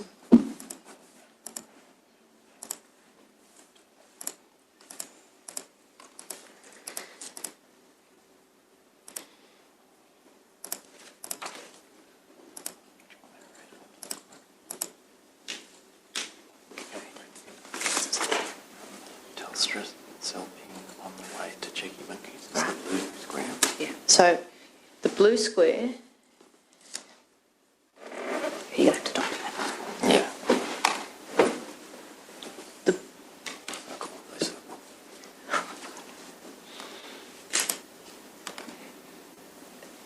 this area here relates to Telstra pings on the walk from Cheeky Monkeys, to Cheeky Monkeys, I apologise.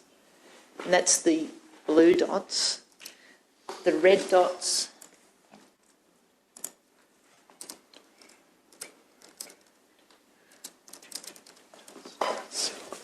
Telstra cell ping after ejection from Cheeky Monkeys. the red dot legend reads Telstra pings after ejection from Cheeky Monkeys.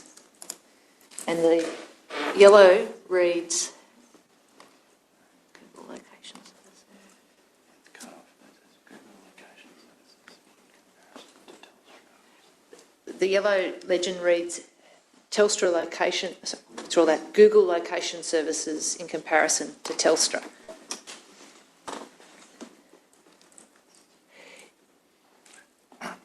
So looking at that map, Sergeant Vidler, and trying as best you can to go back to the 17th of June, did you understand that to mean that there was different information coming from Telstra and Google potentially about Theo's phone and its behaviour? Yes, a little bit different, yes. I appreciate you've said that you weren't trained in the use of Google Maps and you didn't hold yourself out as an expert and you were deferring to the homicide analysts, but did you have a basic understanding at that time that Google data was GPS data, typically? Yes, they told me that, yes. And that's typically sourced from satellites? Yes. Did that give you any reason to prefer the Google data where there was a conflict with the Telstra data? No, I didn't. I used both. I didn't dominate one or the other. All of those locations that you're provided, none of them are in the Arakwal National Park area going down to Tallows. Would you agree with that? Yes. To the best of your knowledge now, were you aware at that time whether or not the Tallows Beach area and the Arakwal National Park was an area of interest? No.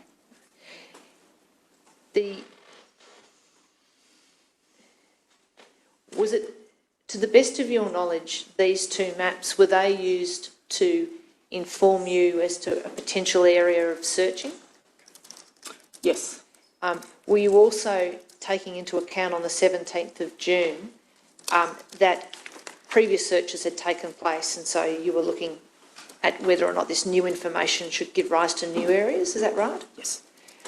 This is, if you take it from me that this is a Google timeline that was located by Theo's family on the evening of the 16th of June, are you able to say whether or not you were given this map at the briefing on the 17th of June? Yes, I was provided that map. Why do you say that you were provided with that map on the 17th of June? Because where that red line ends, it's sort of Lighthouse Road there. Yes, over there. That's where I determined an area of high probability based on this map, and that was an area I wanted to focus the search on. It hadn't been completed, and I believed it needed to be completed based on this information as well. And is that because, to be blunt, that's where the line ends? Yes, yeah. So that Last known position. last as known such. position? Yes. All right.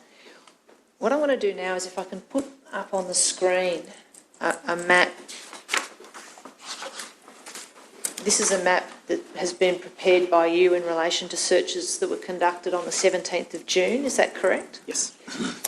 If I could take you to one of the indicators on that map. Give us a reference. If I could take the cursor to the LKP. You need to identify it. It's volume 8. For the record. So the map is at volume 8, tab 118, annexure 7.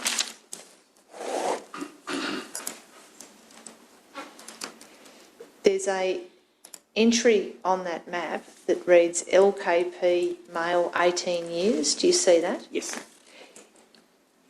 And is it your understanding that LKP is a acronym for last known position? Yes, it is. And to the best of your knowledge now, was the last known position location driven by the Google timeline that we just reviewed? Yes. Can you think of any other way in which you would have had a last known position at that particular point based on those other two maps we saw earlier? Yes, so that whole area was a focus. So that telco stuff as well, square was around that area. So I was using both, lots of information to make that. In terms of the general search area, I appreciate that you were trying to take into account all the data, but is it the case that this morning you've been looking at whether or not you must have had a source for that LKP point, is that right? Yes. And is it the case that you believe that it must have been from the Google timeline? Yes. If I could just ask, I'll leave that up and I'll ask you some questions about the logistics of the search. You say in your statement that there were 17 New South Wales SES volunteers and 10 New South Wales Police Force operational support operatives, and you arranged for them to meet at a command post on Lighthouse Road at 9 a.m, is that right? Correct. Now, the New South Wales SES volunteers, are these volunteers trained in searching? Majority of them are trained in searching. At times, some of them are not, and they do attend searches, but they're normally there with trained searchers. So there is a course the SES put them through to become land search operatives, but not majority of the time. Everyone there that from the SES are trained in land search, but I can't guarantee that they all are at the time. And the 10 operational support operatives from the New South Wales Police, are they trained in land searches? Yeah, they're trained searchers with the New South Wales Police. And the command post, is that indicated on the map with an insignia command post 17th of June 2019? Yes. And at the command post, is there some sort of briefing for those officers as to, firstly, what they're looking for? Yeah, so I choose an area for the command post that's quite large so I can have everyone there together, and I normally conduct what's called a SMEAC briefing to them. It outlines everything in relation to the search, what we're doing, how we're going to execute it, how we're going to communicate, logistics of the search. And in terms of what they're looking for, what was the methodology? Were there photos of Theo? Was there footage of Theo? What were they given in terms of what Yes, they needed to look for? they were all provided with, I had photocopied sheets of photos, and majority of them already knew what Theo would have looked like because it was in the media, so they're already appraised. But I go over it again and I give a description and what we're looking for at the briefing. And again, are there contemporaneous notes of what you're briefing these officers with? Not everything I said, no. Do you know whether you gave a description of the clothing that he was wearing when he left Cheeky Monkeys? Yes. Are you able to say whether the searchers on that day were briefed as to whether or not Theo might have had a lanyard with his Wake Up Hostel key? No, I don't recall. You don't recall one way or the other? No. Are you able to recall whether you would have said anything about whether he might have been wearing a watch? No, I don't believe I would have said that, no. Was the focus on his clothing? What about his hat? Yes, there was a focus on the hat and the clothing, yes. What about his phone? Was there a focus on the phone? No, not a real focus on the phone, no. Were the searchers told that he had a phone? From memory, yes. I think I can't say. I can't say from memory exactly what I said. Again, do you have any way of looking overnight to see whether or not there are any briefing notes, even if they're just rough handwritten notes, that you could provide the investigation? I've got a log that I kept, but I always probably kept a diary as well. I haven't got that with me, to be honest. If we could ask you to have a look for that, it would be grateful. Now, you say in your statement, I'll pull out to look at a broader view of that map now. Am I correct in saying that the green lines on that map that go around the headland, do they depict anything in particular, or is that just the perimeter of the area? Yes, nothing. And then the red lines that are depicted on this map, what do the red lines represent? They are all sort of the roads, normally. And so each of those red lines is a existing road in the Byron road Bay you can area. drive, normally, yeah. And then there are two areas where there's areas of shading. Are they areas of search locations? Yes, so they're areas that have been searched that day, and I've marked them off by shading them, yes. Is there anything else on this map apart from those two areas that was subject to a search that day? Yeah, there was an area a bit closer to, well, I think might be on another map, but it was a bit closer to Wadigo's Beach, looking for a mobile phone. And so on Wadigo's Beach itself, there was a search for a mobile phone? Yeah, there's a grassed area as you arrive at Wadigo's Beach to the left, and it's probably doesn't shade it around enough, but that area was searched in a close contact search, looking for a possible mobile phone. So when you say the grassed area to the left, we have the benefit of being here. Yep. There's a barbecue area and yes. a toilet block. Is that the area That's you mean? the area I mean, yes. And there's also a grassed area just in front of Ray's. Was that area searched? Yes. And in terms of your decision making, you've indicated that you decided you needed to search the areas off Lighthouse Road. What was your decision making? Why did you decide you need to search areas off Lighthouse Road? That day. That day. Yes. So just based on that mapping and the fact that it hadn't been thoroughly searched yet at previous searches.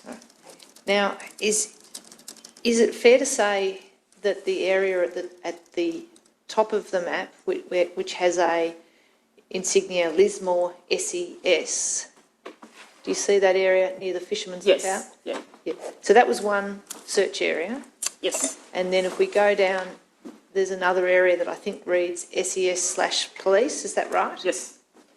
Now, am I right in saying that this second area near the LKP was the area that you started with? Sorry, where we started, was it? Yeah, the first in time? Yes. Yes. And you've indicated in your statement that you briefed the officers to search all areas of Lighthouse Road with minimal gap to allow 100% detection rate. Could you explain what that means? What's a minimal gap and 100% detection rate? So at the time, I wanted to ensure our probability of detecting Theo was very high. We like to hit 80% chance of finding him at bare minimum. So I gave them directions to make sure their spacing wasn't too far apart. So when they are searching, they can't miss anything. So it's important to let them know that if you're too far apart, you're not going to see everything in between you. So guiding them on where to stand, I give that authority to the team leader of the crews that are out in the field to ensure that the probability of detection is high. And so is there any particular rule of thumb as to what a minimal gap is to allow 100% detection? No, we have a few methods we use to work that out. All the terrain's different where you search, so you actually need to have a look at the terrain and you can work it out by standing in the terrain how far apart you need to be. Did you have enough manpower, starting with this area with marked SES/police, you had enough manpower on the day that you were able to maintain that minimal gap? Yes, you could do it with a number of people, but the more people you have, the quicker you do it. So at the end of the day, we had enough to cover off. It just took longer to do. You've indicated in your statement that the searches had GPS and all taskings and mapping were immediately inputted into the New South Wales Police Force Pulsar system, POLSAR, is that right? That's correct. What's the Pulsar system? So the Pulsar system is a police mapping system. It's on a laptop. It produces maps like this, and it downloads GPS devices. We put in search information and produces maps for us, basically, and it's an accurate record of where we've searched. In terms of the GPS devices, at paragraph 41 of your statement, I'll just read it out loud. In relation to GPS tracking, all GPS tracking was done by way of New South Wales Police Garmin GPS devices. Not every searcher was provided with a GPS device. The GPS device were provided to every third or fourth person, depending what search was being conducted. It is normal practice for the persons on the end of each line search to carry a GPS, and normally one person in the middle of the line. Now, I know that paragraph was in relation to a number of different searches conducted on different days. What was the GPS system in place on the 17th of June? I had limited GPSs, so I ensured that was spread out evenly through the line, because I asked them to do a line search through there, so that's a search pattern, so where they're all spread out and they move forward, ensuring that their line's kept straight, and there's a GPS located at certain spots, normally one on each flank and one in the middle as bare minimum. And when you say New South Wales Police Garmin device, are people wearing them as watches? Oh, no, so they're handheld devices, right. And I've got lanyards on them, and they normally go around their neck or in their pocket. So they just turn them on and off they go. I see. And it tracks them. Yes. And you decided that the grassed and bushed area needed to be searched by hand, according to your statement. Is that the grassed and bush area that's in that location we're talking about now, the SES/police area? No, I know that was the Waddigo's Beach grassed area. That was the Waddigo's Beach area. Right. We're about to go to a break, but if I could just understand your decision-making in terms of those two areas in which you searched, am I correct in understanding that the principal reason why you've picked the area shaded by SES/police is firstly because it's in proximity to the last known location of the Google timeline from the family, is that right? Yes. And secondly, because it's not an area that to your knowledge had been searched thoroughly before? Yes. In terms of the second area, which is that area near Waddigo's Beach that's marked Lismore SES, you've indicated in your statement that the staff from SES Lismore attended to undertake a hands and knees close search at 1700, is that right? Yes. And so that was the close area that was searched. And was that particular area driven by the map that you were shown? And I'll take you back to that. Was that driven by the blue box? Was that the basis for that particular search area? Yeah, and I believe I was speaking to Detective from memory, and we were looking at when the phone last pinged from Telstra in that area, and what time frame, and it pretty much put us in that location. So it was important to ensure that grassed area was searched thoroughly. So. On the 17th of June, when you're the land search coordinator, you've done the briefing in the morning with the homicide analysts. Is there also communication with them throughout the day to report on what you've found, but also to see if they've got any more information from you? Absolutely. We need to keep the investigation and search working side by side. So it's important that they share information throughout the day. So they did. They kept in contact, came and see me at the command post to update me on any further information to assist my searching. Do you recall now whether Sergeant Hawkes or Sergeant Rudens had contacted you during the 17th of June to tell you anything more about the Telstra data or the Google data? They did come and see me, yes. I couldn't be sure what they said at that time. Is it, once you've made a decision as to a search area and you've tasked volunteers from the SES and police officers as to what they're going to do and their methodology, as a general proposition, is it hard to pull that back? Like if someone contacts you and says, actually, we've got a better intel over on the tallow side, can you just stop and start again? How does that work? Look, we can do that.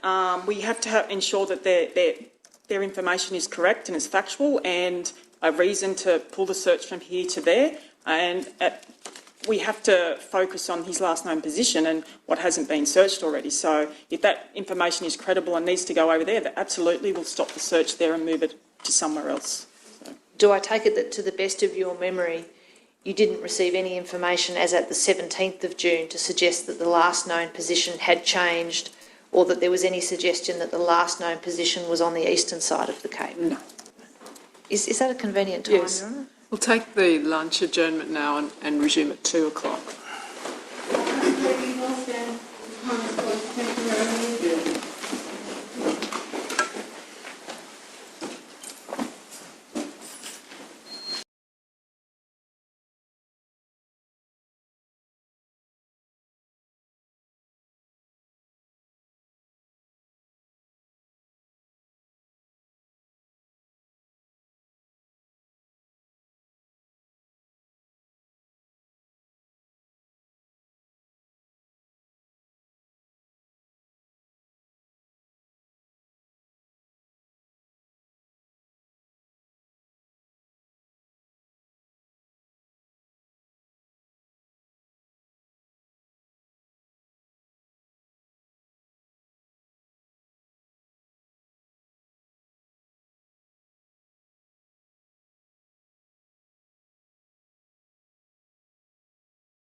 Silence, please. All stand. This coroner's court resumes. Yes, Ms Edwards. Thank you. Sergeant Vidler, do you have volume 8 in the witness box with you? Yes. If I could ask you to turn to your statement, which is at tab 118.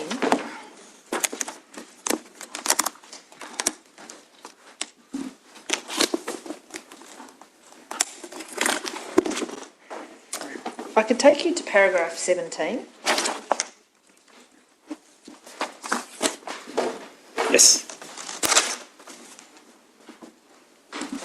I just want to clarify some of your evidence relating to the maps. If I could take you to paragraph 17, you say, around 10 a.m. I met with Detective Parker and Tutt and they took me to Watergoes Beach to show where Theo's phone last pinged based on Telstra data they had been supplied.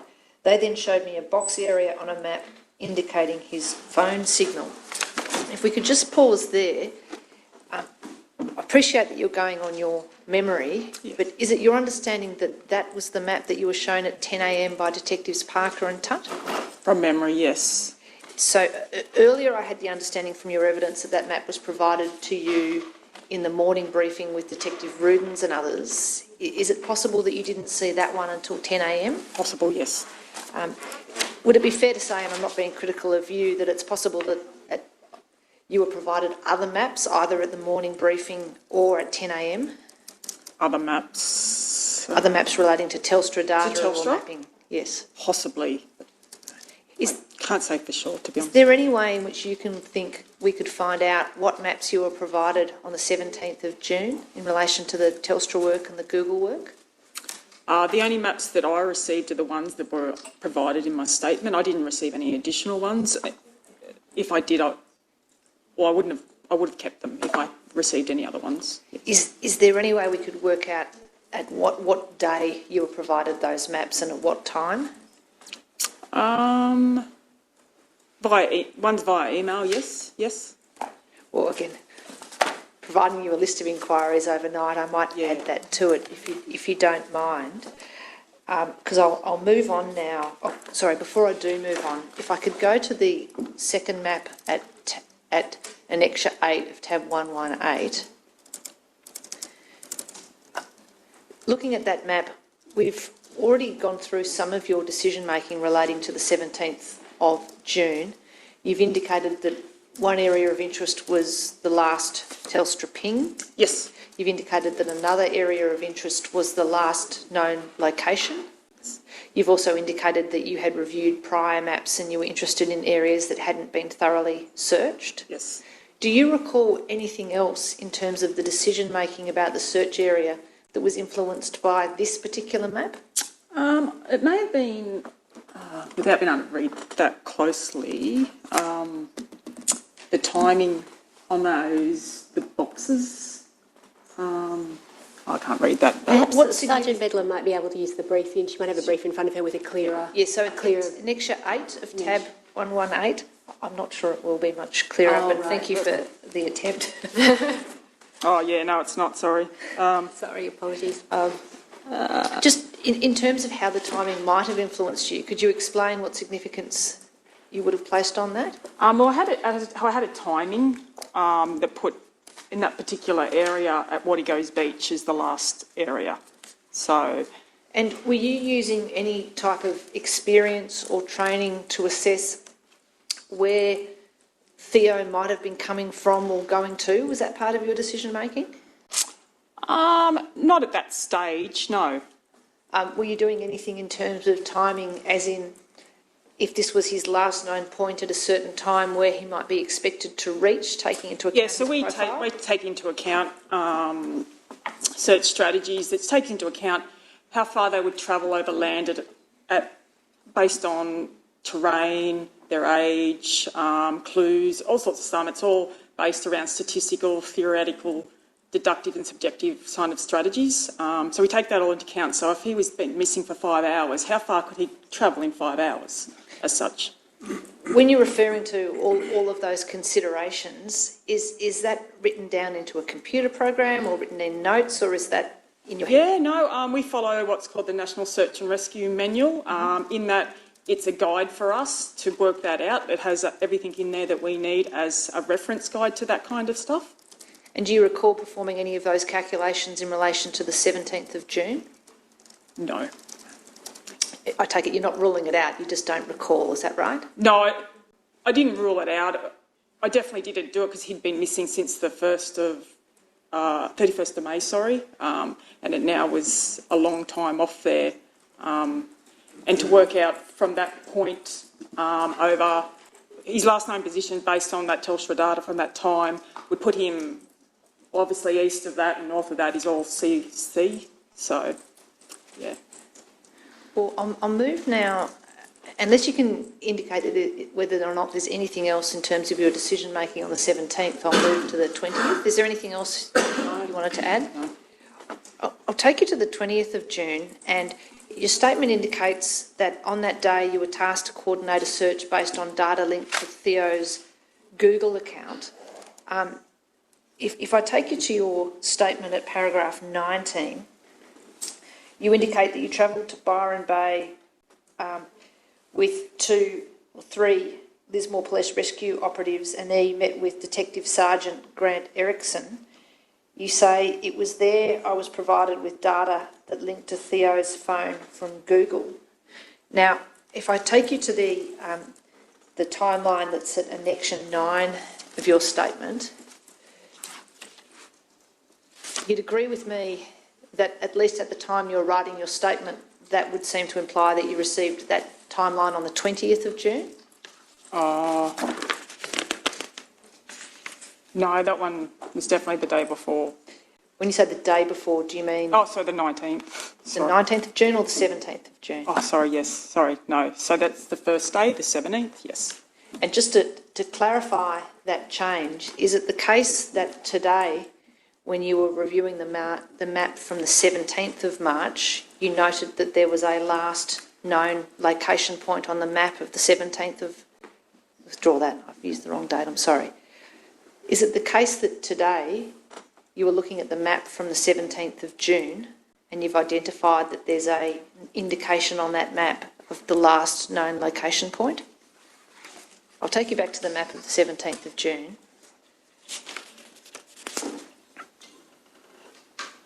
Do you see there's a Yes. notation Yes. LKP, Yep. male Yes. 18 Yep. years?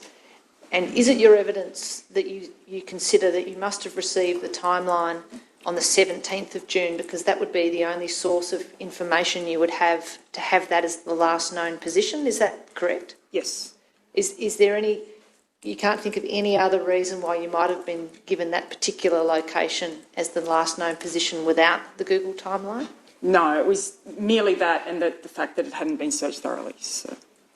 And if that's the case, is it possible that you were provided with other data by Detective Sergeant Erickson on the 20th of June that you've referred to there in your statement? Yes, possibly, yes. And you've indicated just now that if you've been provided with a map, you would have attached it to your statement. If I could add to your homework, if you could just look to see whether or not there's any other Google Maps that might have been provided. Yes. I've been assisted by Mr Harrington to draw your attention to Annexure 11.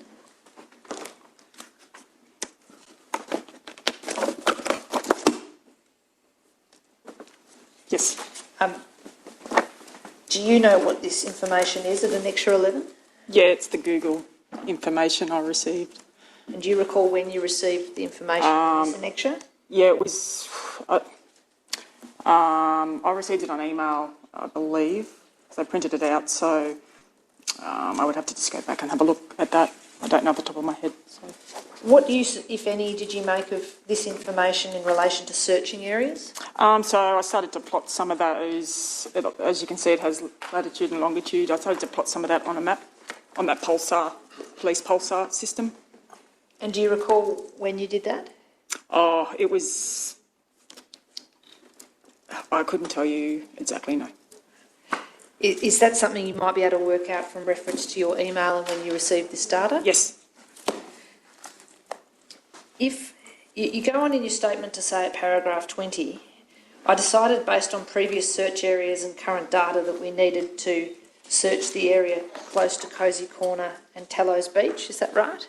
Yes. If we go to the Google timeline,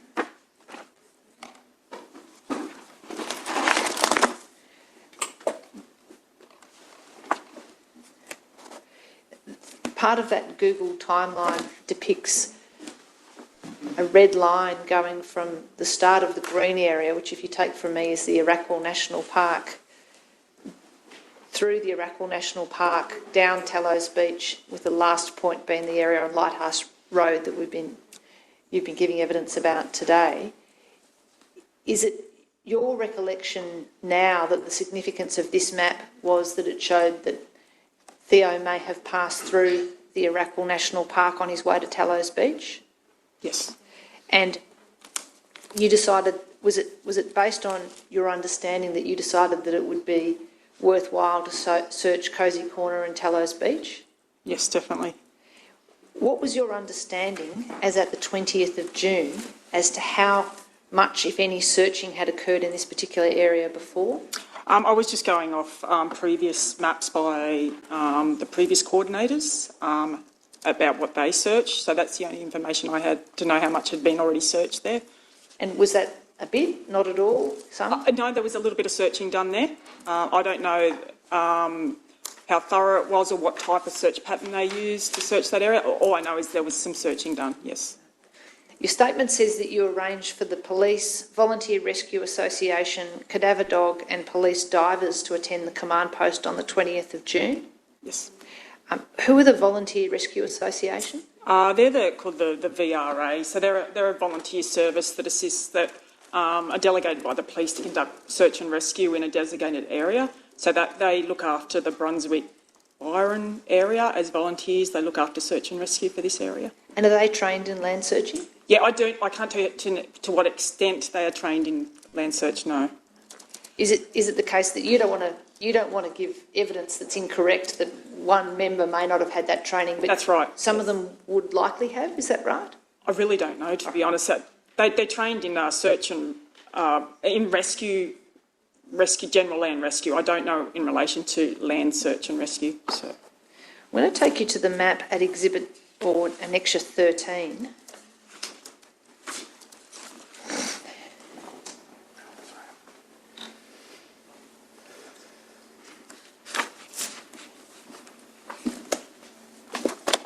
I'll just bring it up on the screen in a moment. The dogs.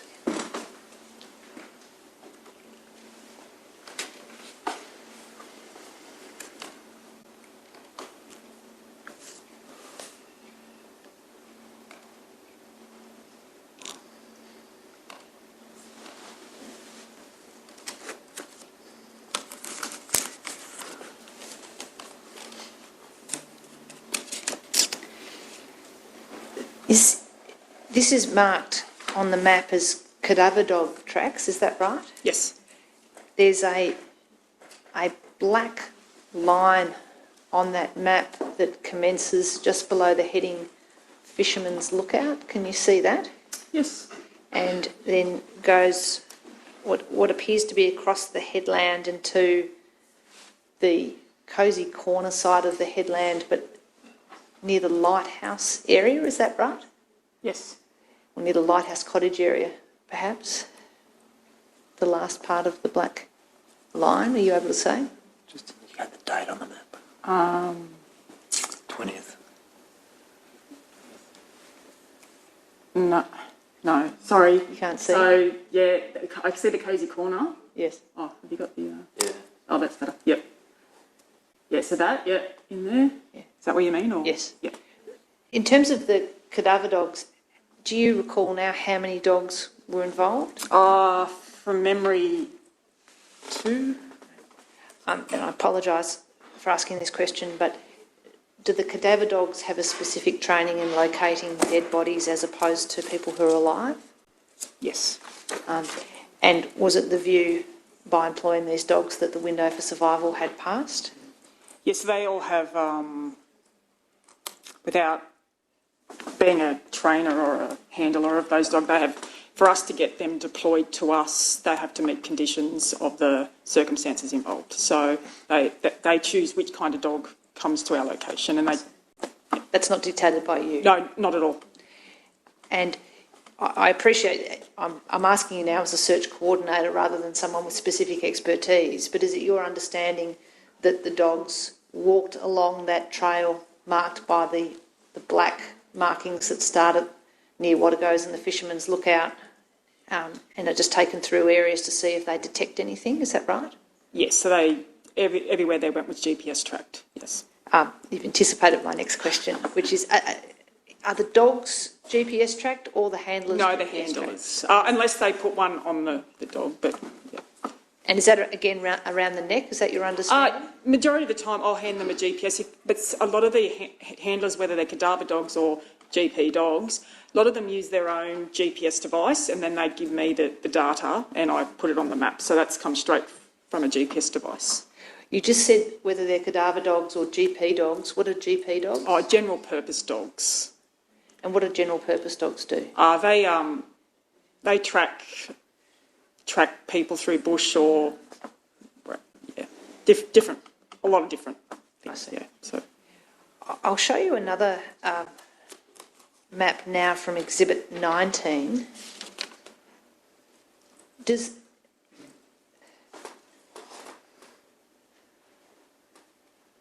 That's marked the 21st of June 2019. That's in relation to a dive search that was conducted. Was that on the 20th of June or the 21st of June? Do you know? They did. They were here for a few days doing some diving, and they provided those maps. If I take you now to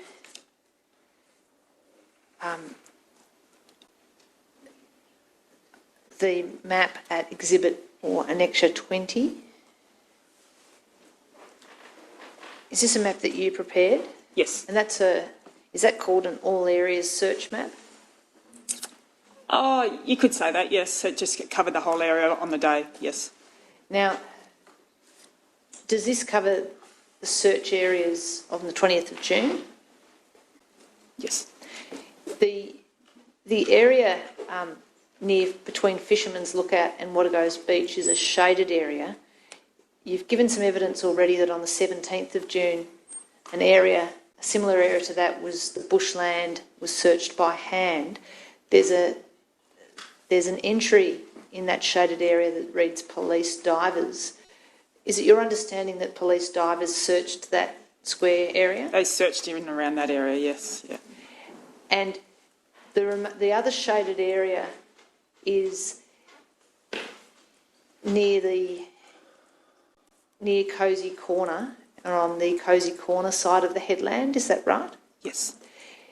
Do you see at Cosy Corner there's an entry there that says LKP Tallows Beach? Yes. So that indicates last known position, is that right?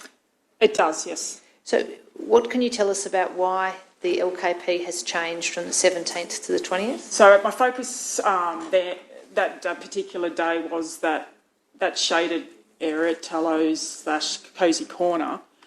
The label that says last known position doesn't mean that exact spot was his last known position in this circumstance, because for us to set up a search in the Pulsar system, we actually normally have to put in a last known position to put the data into that mapped area to bring it up. So that was my focus for the area as possibly the last known position. So I just put that there. So you're not indicating that has any particular significance on his route, but that was a way in which on the Pulsar system you could create a map of the surrounding area? Yes, but that was, we were working off that, I was working off that day that was the high probability area.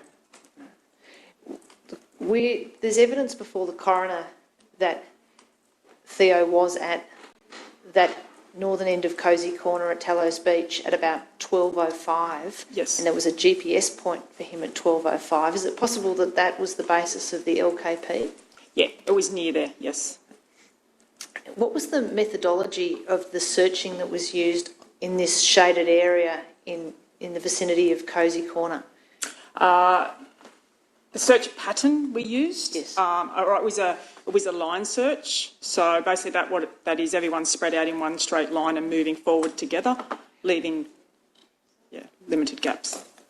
In your evidence in relation to the 17th of June, you talk about the minimal detection range and the 100% prospective success rate. Was that the same for this search on the 20th of June? Absolutely, yes. So it was searched with as much intensity as the previous search? It was. That area there, I know it's hard to see, but there are little contour lines in that searched area. It's hard to see with the shaded thing, which shows how steep it is, and it was very tough terrain in some areas. Some things you just cannot penetrate and walk through, so they walk around them. But apart from that, yes. It wasn't, though, at the on the hands and knees search that you ordered on the 17th of June? No, it wasn't a contact search or a forensic search as such. It was. And it's also the case that drones were used on the 20th of June, is that right? Yes. And were those drones used in areas that were east of the Cape, or what you might call the Cosy Corner region, to your understanding? Yes, I was the drone pilot for that day. Oh, you were the drone Yes. pilot. I see. Can you tell us where the drones went that day? I literally searched just around the Cosy Corner, the entire sweep around, just looking in as many of the crevices and little holes as possible to see if I could see anything. When you say you're looking at the crevices and holes in the Cosy Corner area, are you looking in the area that's facing south towards Tallows Beach, or are you also going around the headland to look at some of those cliff areas? Yeah, around the headland, look at the cliff areas, because unfortunately they're not somewhere where you can just walk and search yourself. You need either aircraft or a drone, or you'd have to be abseil down to actually look in them properly. Yeah. Was it active in your mind at this time that one possibility for why Theo had disappeared was that he had had a fall from somewhere around that cliff region? Not necessarily fall, but we always had it in the back of our mind that could potentially be, because it is a dangerous spot, and if you fall, you will end up possibly in the water. So, and were you looking around the water, or were you looking around the cliff area? More so the cliff area, which runs into the water. I wasn't searching out in the water. We had other boats and stuff that were able to do that previously. So. And is it the case that recordings of the searches that the drones were conducting on the 20th of June, they're available and can be viewed? Yes. And they've been provided to the coroner, haven't they? Yes. You indicate in your statement that on the 20th of June you received an intelligence report indicating that a psychic had a vision that Theo was in a crevasse at the bottom of the lighthouse at a particular location. Do you recall that? I do recall that. Did you understand that to be information that police wanted you to follow up, or did Theo's family want you to follow up? No, though I received obviously information was coming throughout the day. I'd have a lot of community members come up to me providing me with information, and I got 2 pieces of information from 2 separate psychics about this one location. So 2 separate psychics? Yeah. And you indicate in your statement at paragraph 23, at 12:30 it was decided that to ensure all information is investigated, you went on to conduct that search. Yes. So was your thinking, I may as well, because it's information, it's been provided to me, I'm in the area, I'll just do it? Absolutely, I didn't want to rule it out, so I had the time, I had the drone there, and I thought since the 2 separate people have come to me with this information, then it won't hurt for me to actually follow up on it. Nothing of interest was located? No. And that, again, that's a recorded search on the drone? Yes. Just, there's also in the brief, just one moment, there's also in the brief, in relation to this day, a SARMAP prediction prepared by the Marine Area Command. That's SARMAP is SARMAP. Could you explain to the court what a SARMAP prediction is? SARMAP prediction, it's a mapping system the police use. So if something was to fall in the water or a boat, a person goes adrift, they put in some data from that day. They can work out the wind and the tides, the flow, everything like that, and that'll predict something over time on which way that would float or move in the water over a period of time from day dot to day dot as such. And is that based on the possibility that if Theo had fallen into the water, that there might be points at which his remains would come onto shore or be located in the sea even? Yes. And so you were using those predictions to identify other potential areas of either land searches or sea searches? Yes. Take it nothing was located as a result of those predictions? No. Just one moment.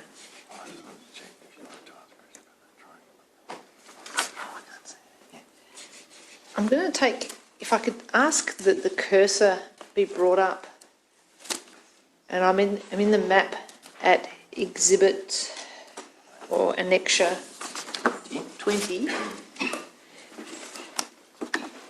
Can you see that there is a triangle area north of that large area about which you've been given evidence? Can you see that there? Yes. And Cape Byron Lighthouse is actually written inside that triangle, is that right? Yes. What can you tell the court about the search that occurred in that area? That's actually the area I used the drone to search for. This is the psychic search? Yeah, it was off there. Thank you. I'll move on now to the 24th of June 2021. And on that day you indicated in your statement that the State Search Coordinator of the Rescue and Bomb Disposal Unit, Senior Sergeant Smith, attended with you at Lismore Station to conduct a review of the searches for Theo Hayez, is that right? Yes. You travelled with him to Byron Bay and you showed him search locations and maps and discussed possible theories of Theo's disappearance, is that right? Why was this review being conducted on the 24th of June? Every search we do, if the person hasn't been located, a search coordinator will come up and review our search and see what we did and see if there's anything that needs to be redone or hasn't been done, or is there anything he can foresee that needs to be completed to help with the investigation. When you say in your statement you discussed possible theories about Theo's disappearance, what were those theories? The theories are based on what we'd already done, and the theories were based on the Google data and the phone data, where he could have gone in it since we hadn't located him. And they were possibly going off that cliff face there at Cosy Corner. Was there any other theory other than going off the cliff face? Not at that stage, no. Was abduction or foul play one of the theories you were exploring at that time? No, because I had no involvement in the investigation of that side of things, yeah.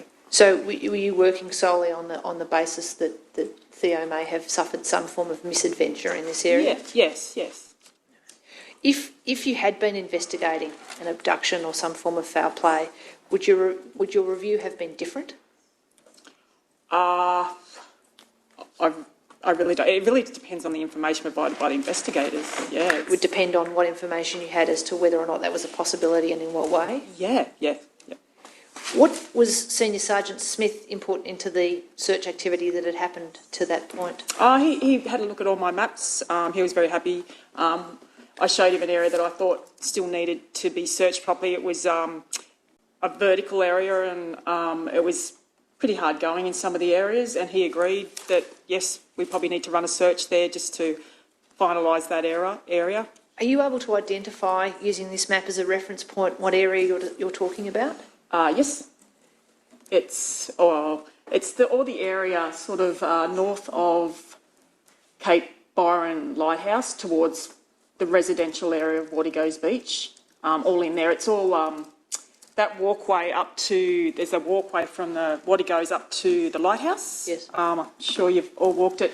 It's all that terrain in between sort of the cliff face and back to Wardigos and right around to Palm Valley Drive. So if we're looking at this map, we can see Wardigos Beach on that map, and you're saying that there's a residential area between Wardigos Beach and the Triangle, is that right? Yes, in there, yes. In that area, and then further north on the cliff faces as well, or just in that residential area in the middle? No, sort of it extends right down to towards the cliff face and then back west. So we just might move the cursor. It's just we're going to need to be able to record this for the transcript once we've done it on the cursors.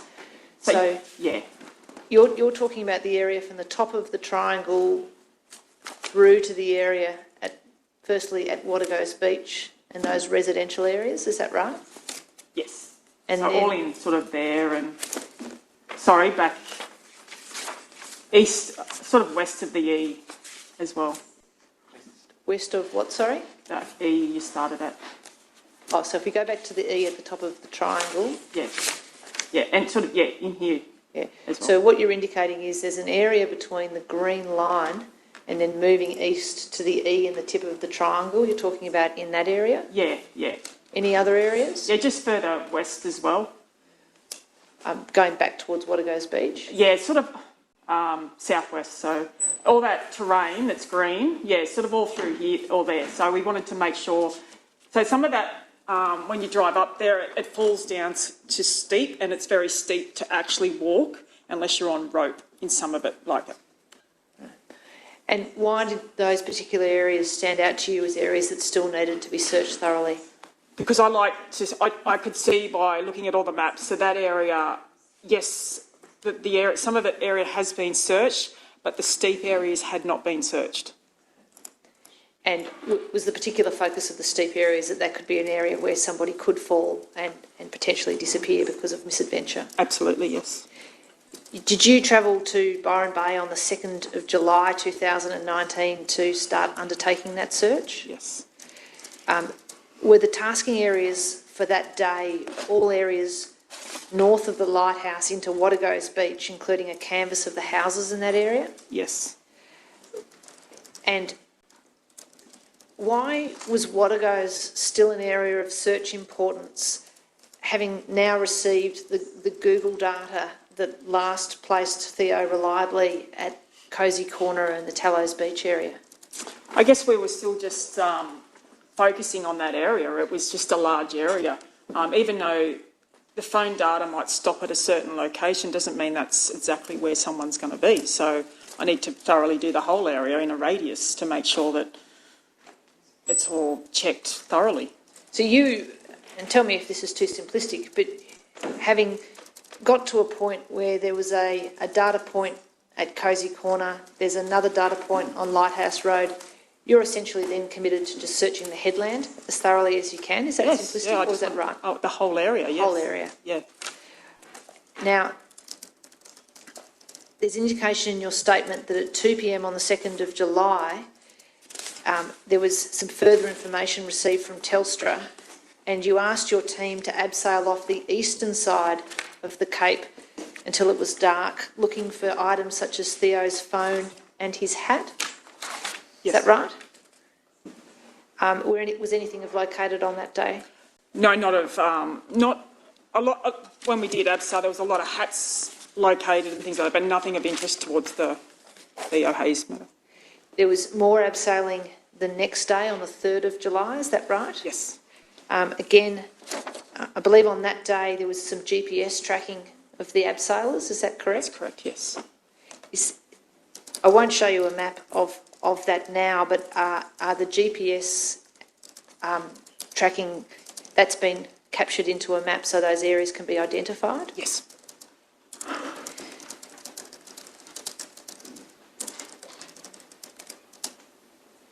Now, is it the case that after conducting that abseiling on the 15th of August 2019, there was further abseiling conducted after Telstra analysis had suggested that that might be a worthwhile endeavour? Yes.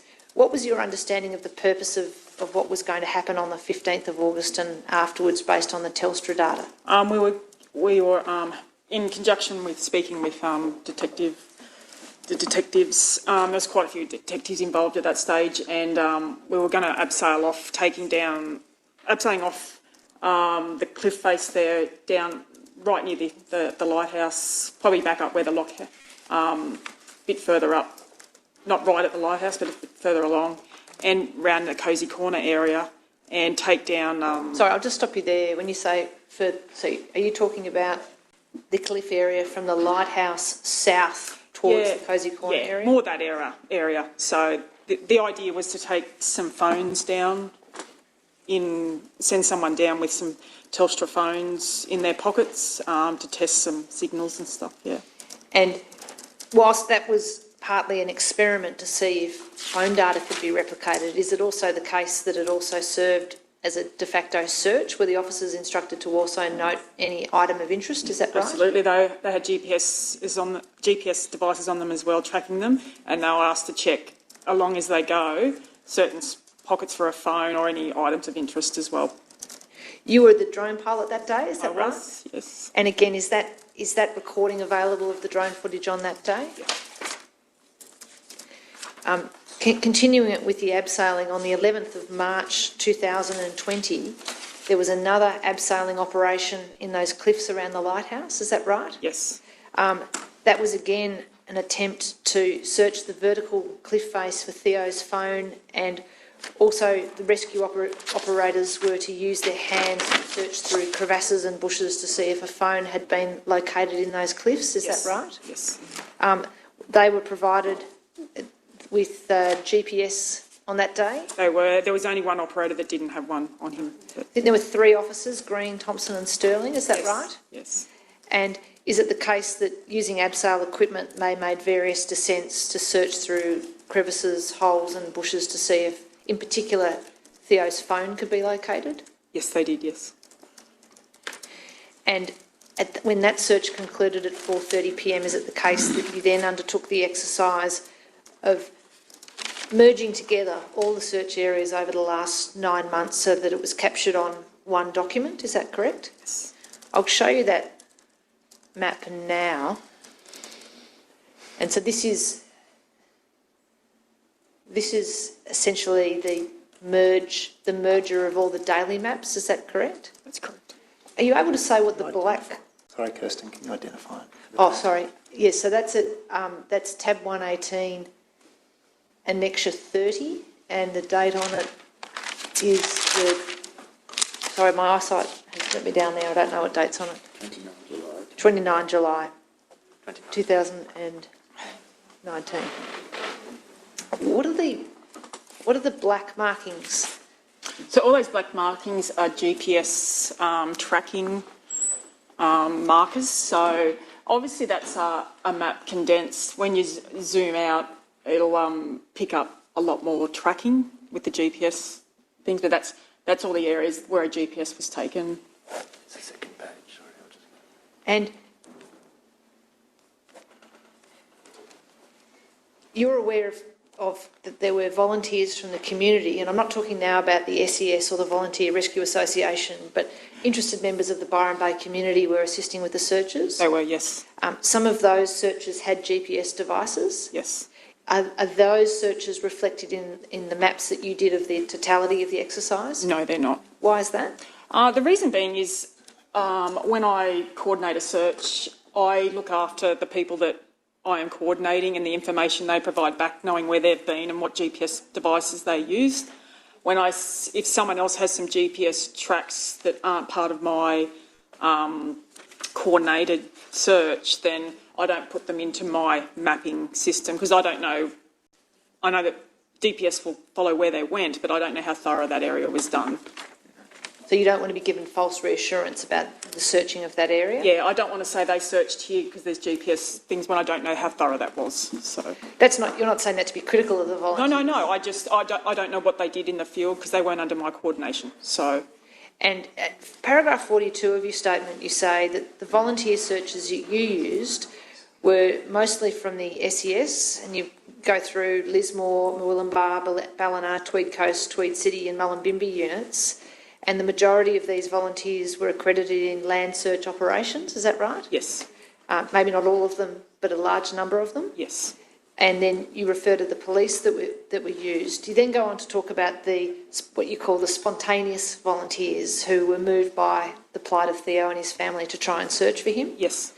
Were those searches firstly, did they have any impact on your operation, positively or negatively? Yeah, look, I was in constant contact with them. They were very forthcoming to me. We had a good working relationship. They told me when they were in the field. They updated me where they had been. They were very, we had a good working relationship. They did a great job. And was it welcome for you to have that large number of spontaneous absolutely. volunteers? It was great to see the community behind it all. So, yeah. And is it your understanding that those volunteers searched some areas, including Tallows Beach further to the south? Is that right? Yes. But as you've already indicated in your evidence today, while you knew that they used GPS, you weren't entirely sure of their methodology and particularly the spacing between them? Yeah, absolutely, yes. And you also indicated that they weren't under your control. Do you just want to explain what you mean by that? So when I'm coordinating a search, everyone that's in the field has to sign on in a sign-on sheet. So I know that they're out there. I give them directions on what they're to do out there while they're out in the field to protect them for their own safety, and so to make sure that the area is searched as required for the highest chance of probability of detection. So, yeah. Was there any occasion where you or another trained Landsar coordinator went to the spontaneous volunteers and gave them a training session or a briefing or anything of that nature? I can't speak for the other coordinators, but I didn't did. do that? No. Were you requested to do that? No. Just one moment. Those are my questions, but I expect there'll be others from the bar table. Thank you, Sergeant. Mr Evenden. Thank you, Ryan. Sergeant, just on that topic, I assume you haven't seen the electronic representation of the tracks that have been, or the tracks and searching that was done by the community? No, I haven't. No. All right. I might try and bring that up Sure. At a later stage. I'm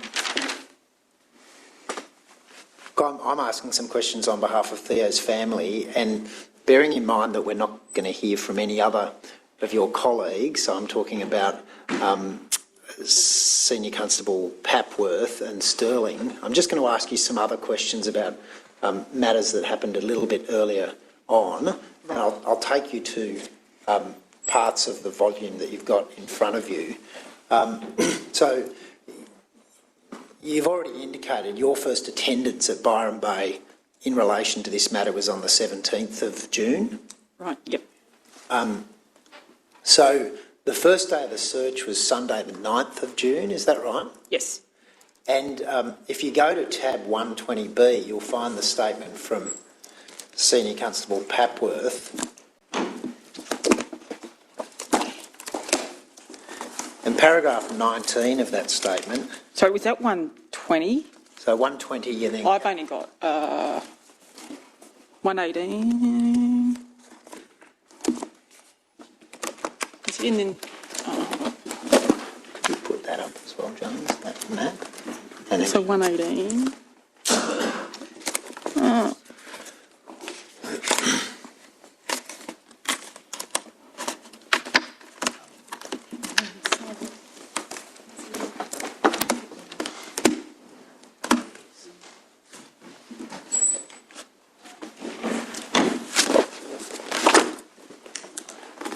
Do you have that? You don't? Okay. Are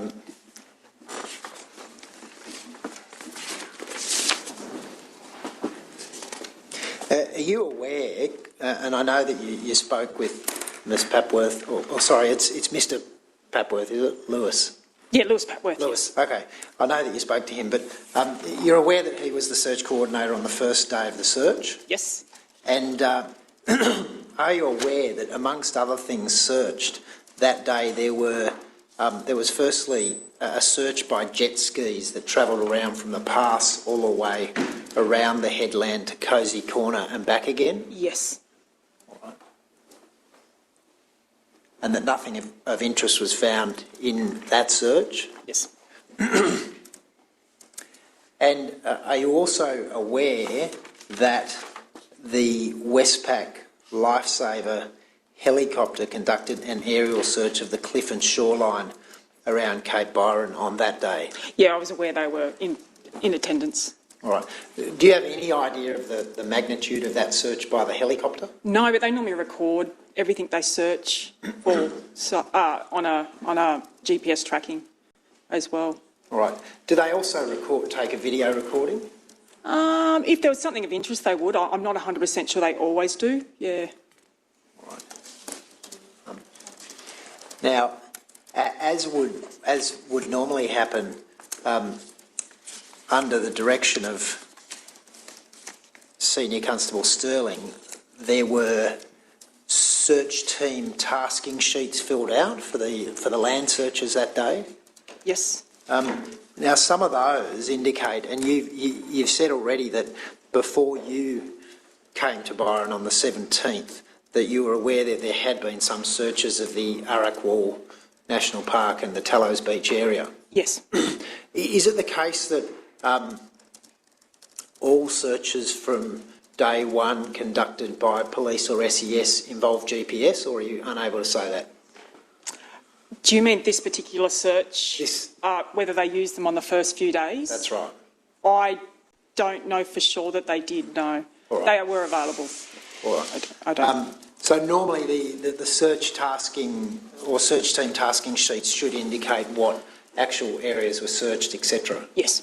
All right. And can you take it from me that some of those sheets show that there were searches that refer to Cosy Corner and the Milne Track, which are both areas at Tallows Beach and on the way to Tallows Beach? I've seen a map of Lewis Papworth's or John Sterling's that show a search of those tracks, but I couldn't tell whether it said it on the tasking sheet. I haven't got that in front of me. All right.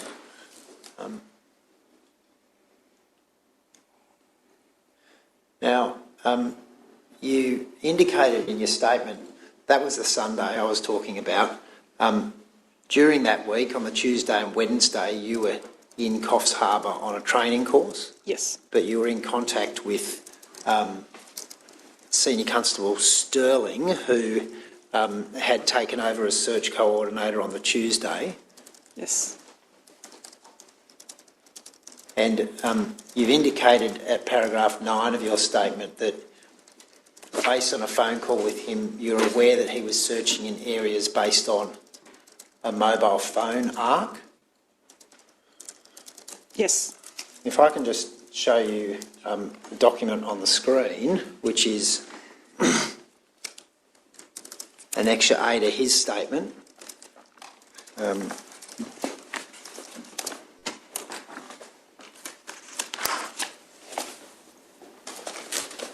You can see down the bottom of that document there's a sign-off from someone at Telstra. Yes. And you can see that there's a mark showing the Byron Bay Messenger Street Tower. The orange dot, do you mean? The orange dot. Yep. Object. Sorry, we've got a protective order issue. All right. I'll fix it for you 1 second. Yep, okay.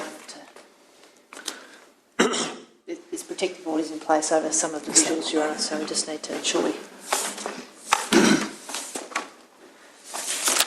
Do you need me to take a break? No, Your Honour, it shouldn't take long. It's just a particular piece of information Yes. we want to ensure. I see that.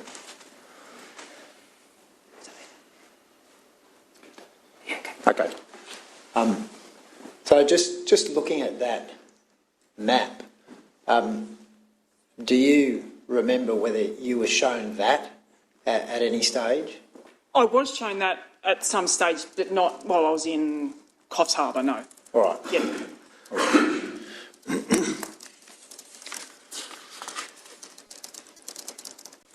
Now, on Wednesday the 12th, which is the day after you've had this conversation about the search of areas based on the mobile phone arc, there's an indication from Senior Constable Sterling. Do you have his statement at What, tab 119A? I've only got up to 118. Is the next? Perhaps it's the next volume. Yeah, I've only got up to 118. All right. what you mean. That's okay.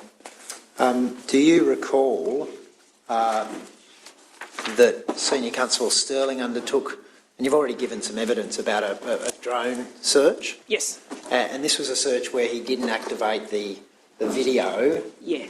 but you say there would be GPS coordinates of that search? I believe there should be, if it's still available, yes. All right. Is that something you're able to research, whether there are GPS coordinates of that? Yeah, we could look into that, definitely, yes. Yep. All right.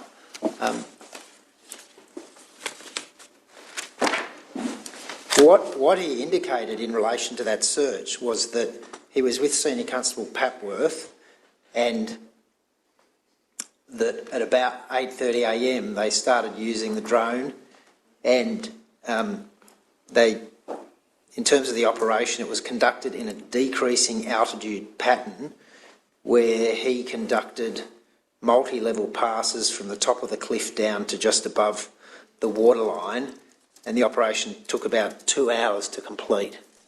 That's obviously a pretty detailed look at those cliff lines at that point in time. You would think so, yes. All right. Without being there, but... Knowing what you know about flying drones in a search situation like that, do you know how many of these segments they would have conducted in that time? No, I wouldn't know. I'd hate to speculate on it. Yeah. All right. Yeah. And precisely what would they be doing? Would they both be looking at video from that while that's being conducted? No, I would assume that the pilot would be looking at the video, and the Senior Constable Papworth would have been being an observer, just making a lookout. When we fly a drone, we normally have an observer having a look, just to make sure there's no aircraft in the area or obstacles. All right, and that drone footage is the earliest drone footage that we have of that cliff area where it's been extensively searched. From a police perspective, yes. Okay. Provided by police, yes. Yeah. All right. At the same time, Senior Constable Sterling has indicated that Surf Lifesaving conducted a search of the coastline from Tyagra, which is north of Byron Bay, around to Broken Head, which is south of Byron Bay, using inflatable IRBs and jet skis. Do you have any personal knowledge of that search at all? I knew about it, but I don't know exactly what occurred or how far out they went, or I don't know the intimate details of it all. All right. Are you familiar with those sorts of searches taking place? Yes, yes. All right. Do they race around quickly on the jet skis, or is it slow? No, they're very thorough normally. They're very good actually. They go slow in and out, but we use them all the time for searching. All right. Yeah.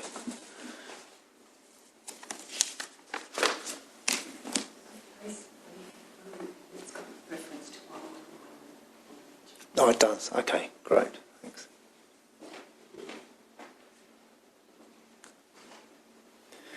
Now, it appears that that neither yourself or Mr. Sterling or Mr. Papworth are involved in any sort of search coordination on Thursday the 13th and Friday the 14th of June.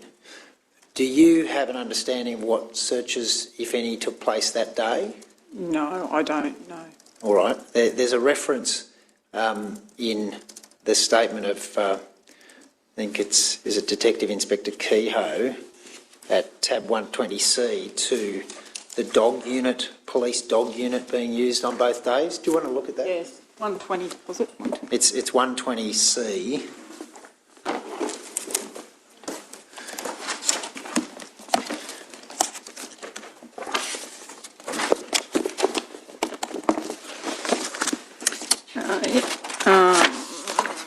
What number?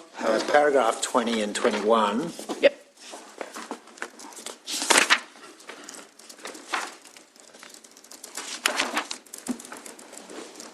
Or in particular, paragraph 21.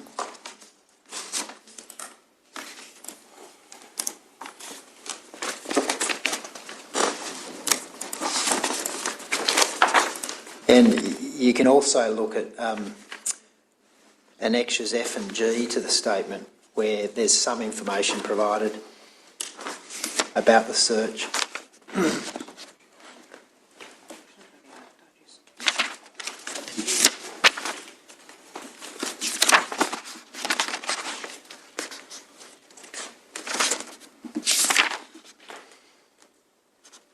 Oh, sorry, not F and G. That's incorrect.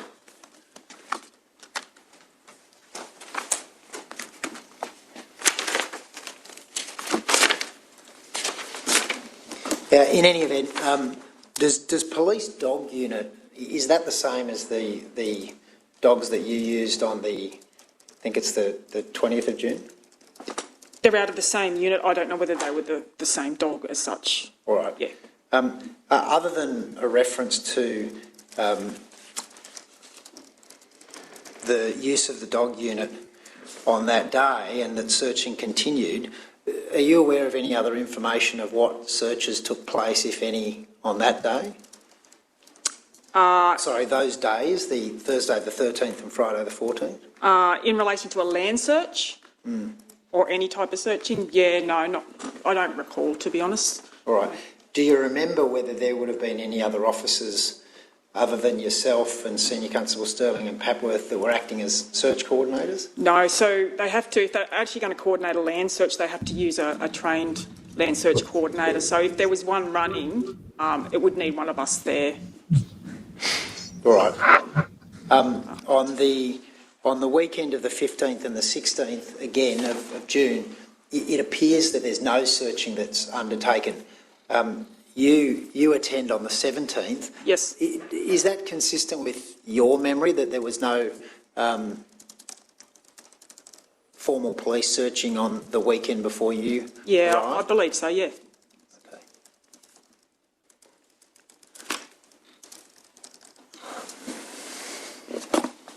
Can we have a look at that too? I just want to ask you about that information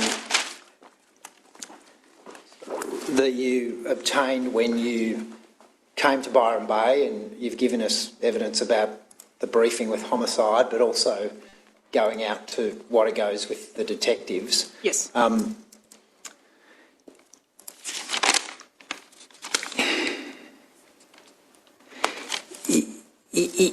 In your experience, with your experience of search, of GPS trackers, do you understand now that the Google information that had been received, the new information, was in fact GPS information? Yes. All right. And did you, at that point of time, understand that the GPS system was a system designed to determine location and therefore it had an inherent level of accuracy? Yes, GPS data does, yes.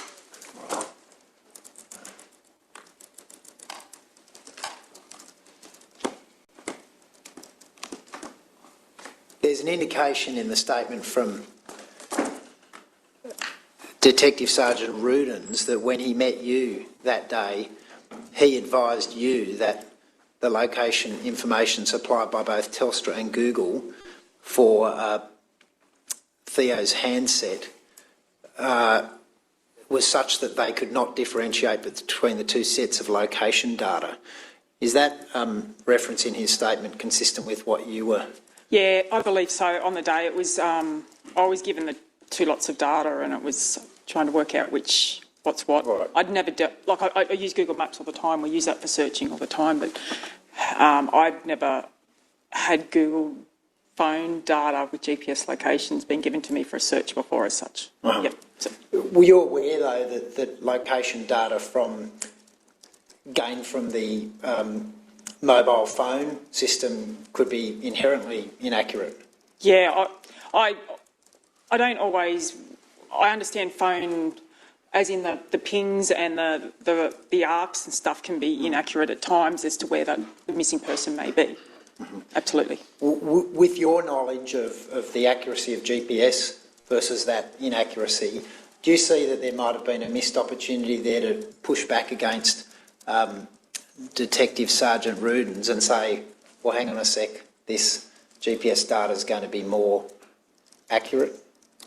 No, I don't close off anything. So if I'm given information from a telco or from GPS data from Google, whatever it is, I'll use both of them to determine, make sure the areas where they're pinpointing to are searched. I don't rule anything out, so I wanted to make sure I was thorough in my searching.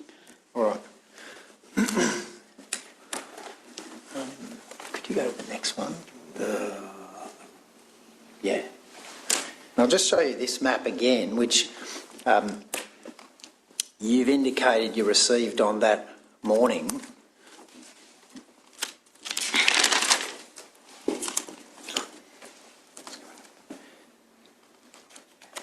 And this is the map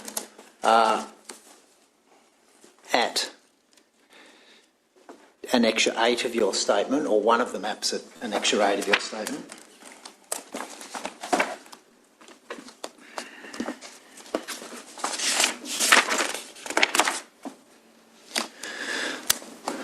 Doing the best you can, do you remember when it was you received it? Honestly, I can't. I know it was then. I just can't pinpoint what time I received it. Honestly, I can't. I don't recall. All right. It's a photograph as opposed to being the map itself. Yeah. Do you recall, were you only able to take a photograph of that map? That I don't recall. I'm just wondering, yeah, maybe that's what I did. I don't recall, to be honest. I'd have to check. I'd check the phone. Do you remember who produced that map? No, I couldn't even tell you that. I was actually dealing with quite a few people. And I was by myself, so I couldn't honestly tell you. So. Knowing what you know about the GPS data that you later received on the 20th, and the fact that it plots through all the way to the beach, do you agree that the plots on this map, and I'm talking about the yellow plots, or it appears that someone has selectively chosen to not plot the GPS points once Theo's phone got to the national park? Yeah, I can see that in that map, yes. All right. And you'd agree that having the information of the times and locations as the phone went through the national park to Tallows Beach and up Tallows Beach would have been useful additional information for you to have on the 17th of June? Yeah, if I had that then, that would been push the search. If that was the latest information, it would move the search there as well. Yes. I mean, it might have meant that you decided to direct some of your resources to Tallows Beach on that day, potentially? Yes, yeah, potentially. It's the case that the new information that was received didn't in fact result in any search of, or new search of Tallows Beach or Cosy Corner, or the track that in fact is shown on the timeline, the next map over from that. It didn't result in any search of those areas on that day. On that first day, do you mean? On the 17th. 17th? No.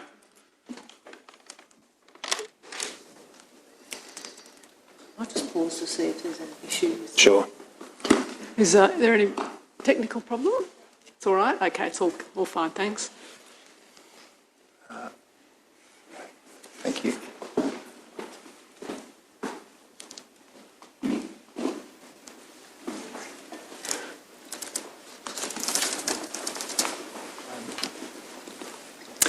You gave some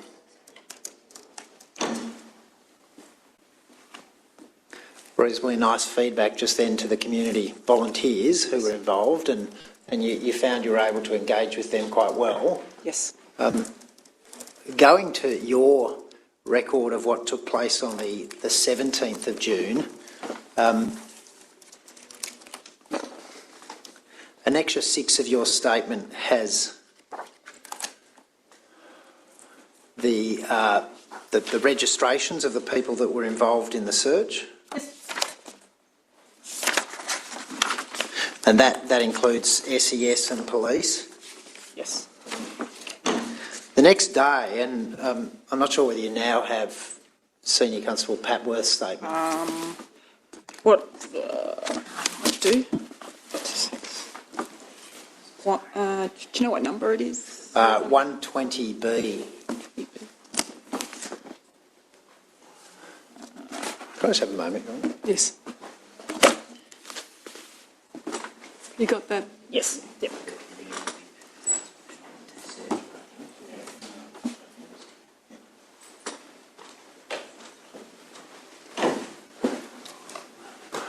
Do you have that in front of you? Yes. Yes. All right. So I just wanted to take you to Annexure I of that statement.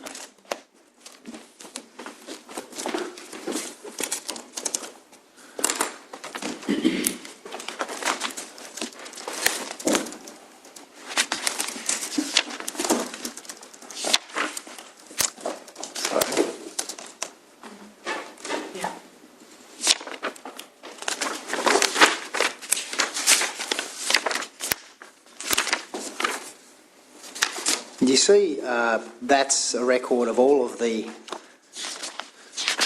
people involved in the search the day after you were there, on the Tuesday, the 18th.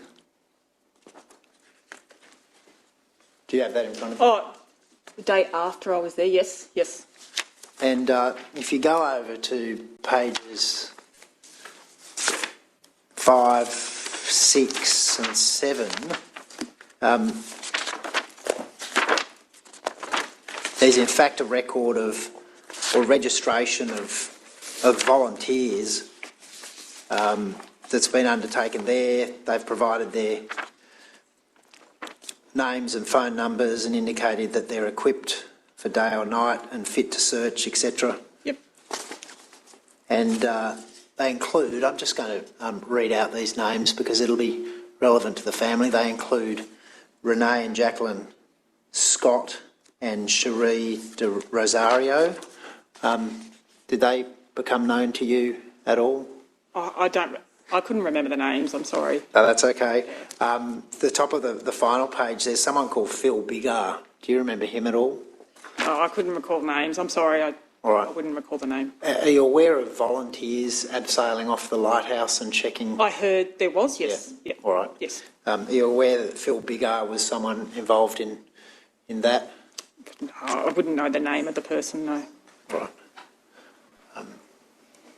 So you said you personally didn't use the volunteers and you weren't sure what the other coordinators did, but the next day it appears that Senior Constable Papworth has taken the step to have them register. Yes. and then require them to do certain things.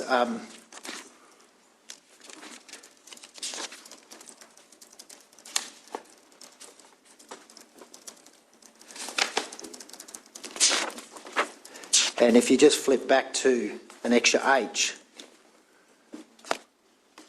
that's a detailed log by Senior Constable Papworth showing various things that took place on the 18th of June.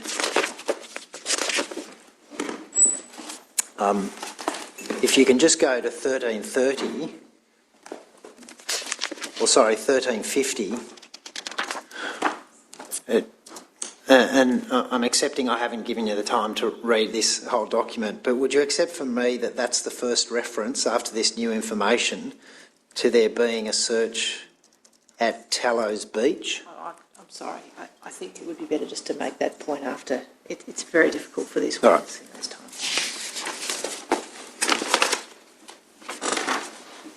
You agree that there's a reference there at 1350 to searching, or SES and OSG being sent to Tallows Beach?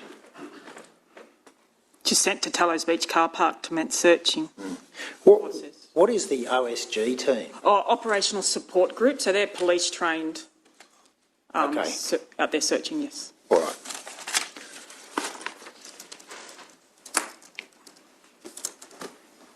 Just have a moment, Your Honour. Yes.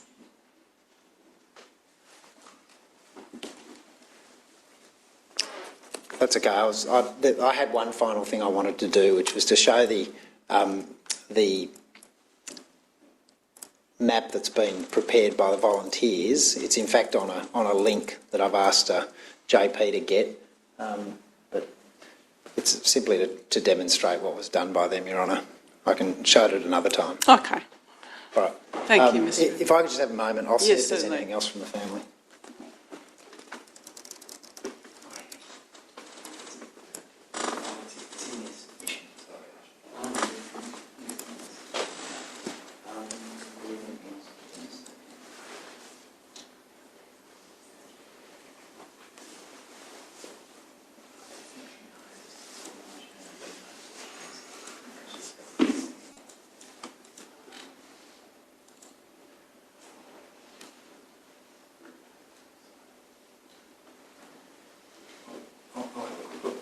Can I just have 1 minute, Your Honour? I'll see if I can find something. If we can't, we'll move on.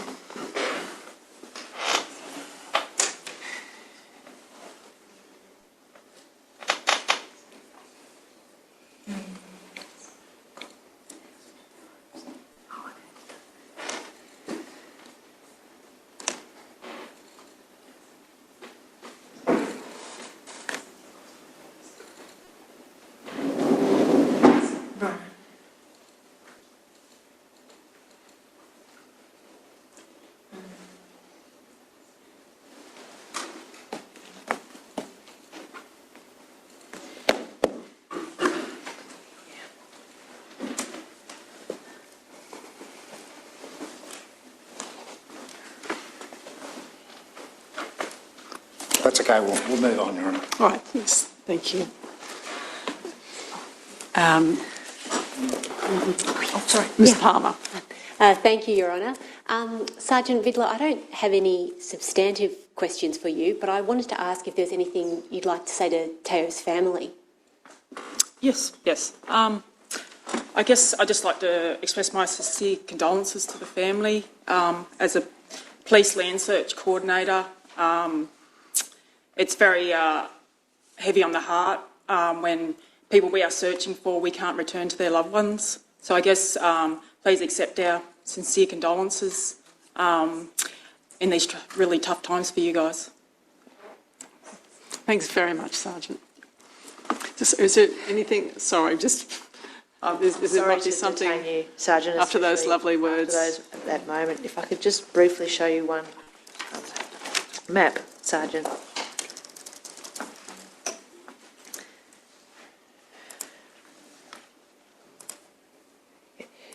Mr. Evenden asked you some questions about the value in having Google data with times.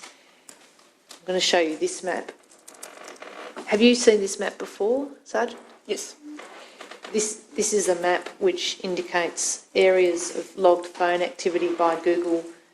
The yellow pins are GPS locations, you understand that? Yes.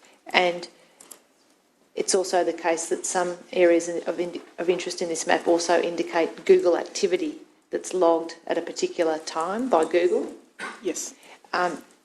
Following on from the question asked to you by Mr. Evenden, as an experienced land search coordinator, do you consider that a map of this nature early in the land search could have a transformative effect on the success, potentially, of a land search? Yes. Having this sort of information to you, could that make the difference between finding someone alive or not? Absolutely.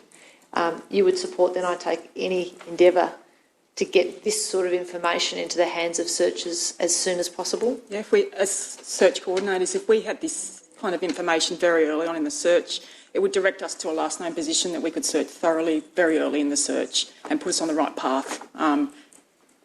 In terms of last known position, though, if we take that to be the red pin there, ultimately, if you're able to say, as a coordinator, would you still be searching those areas of the headland that you've gone through today from the 17th of June? Yeah, absolutely. It's not like you would only ever confine your searches to those areas. No. Thank you, Sergeant, for your evidence. Thanks very much, Sergeant. Sorry, Your Honour, could I? I'm sorry.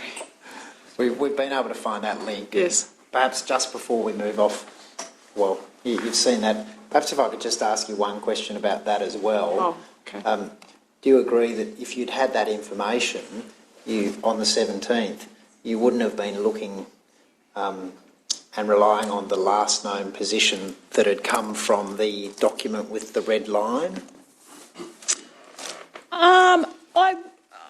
I would still search that area, to be honest. What we do when we search, we normally search a radius from the last known position, and that would possibly fall in that area. So that would still get searched. It would just, we would probably start the search closer to that point in that last map first. Yes. But if you'd known on the 17th that you were dealing with this detailed set of GPS points at particular times that led all the way up Tallows Beach and then ended on the beach, yes, then comparing that to this document that you've already seen on the screen. You should the say red what line, you're referring to, Mr. I will. So it's at tab 9 of your, or annexion 9 of your statement. You would realise, or you would, I presume, favour the specific plots as opposed to using that last known point which you ended up using, which was up the top of the near the water tower. Yes. Yeah. All right. And just finally, if I can show you this document, which is available on a publicly available link, which is a compilation of all of the GPS searches undertaken by the volunteers from the 9th of June onwards. You can see there that there has been a reasonably accurate record of, or I withdraw a reasonably accurate record of what was undertaken there. Yes. All right. Thank you. Thanks very much, Sergeant. You're excused. Yes, Ms Edwards. Your Honour, the next witness is Detective Chief Inspector Glenn Brown. I call Detective Brown.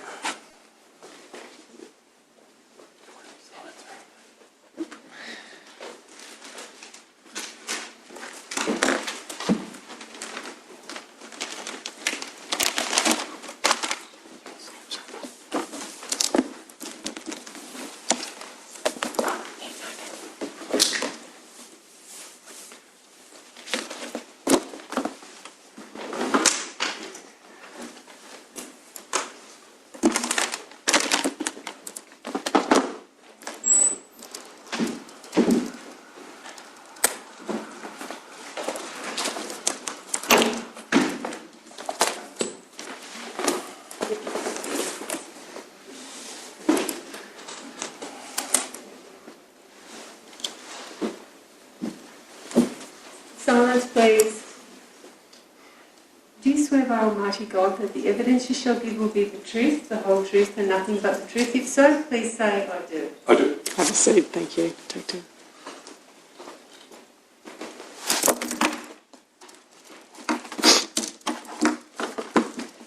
Chief Inspector, if we could start with your full name and rank, please. Glenn Brown, I'm a Detective Chief Inspector, Manager of the Missing Persons Registry.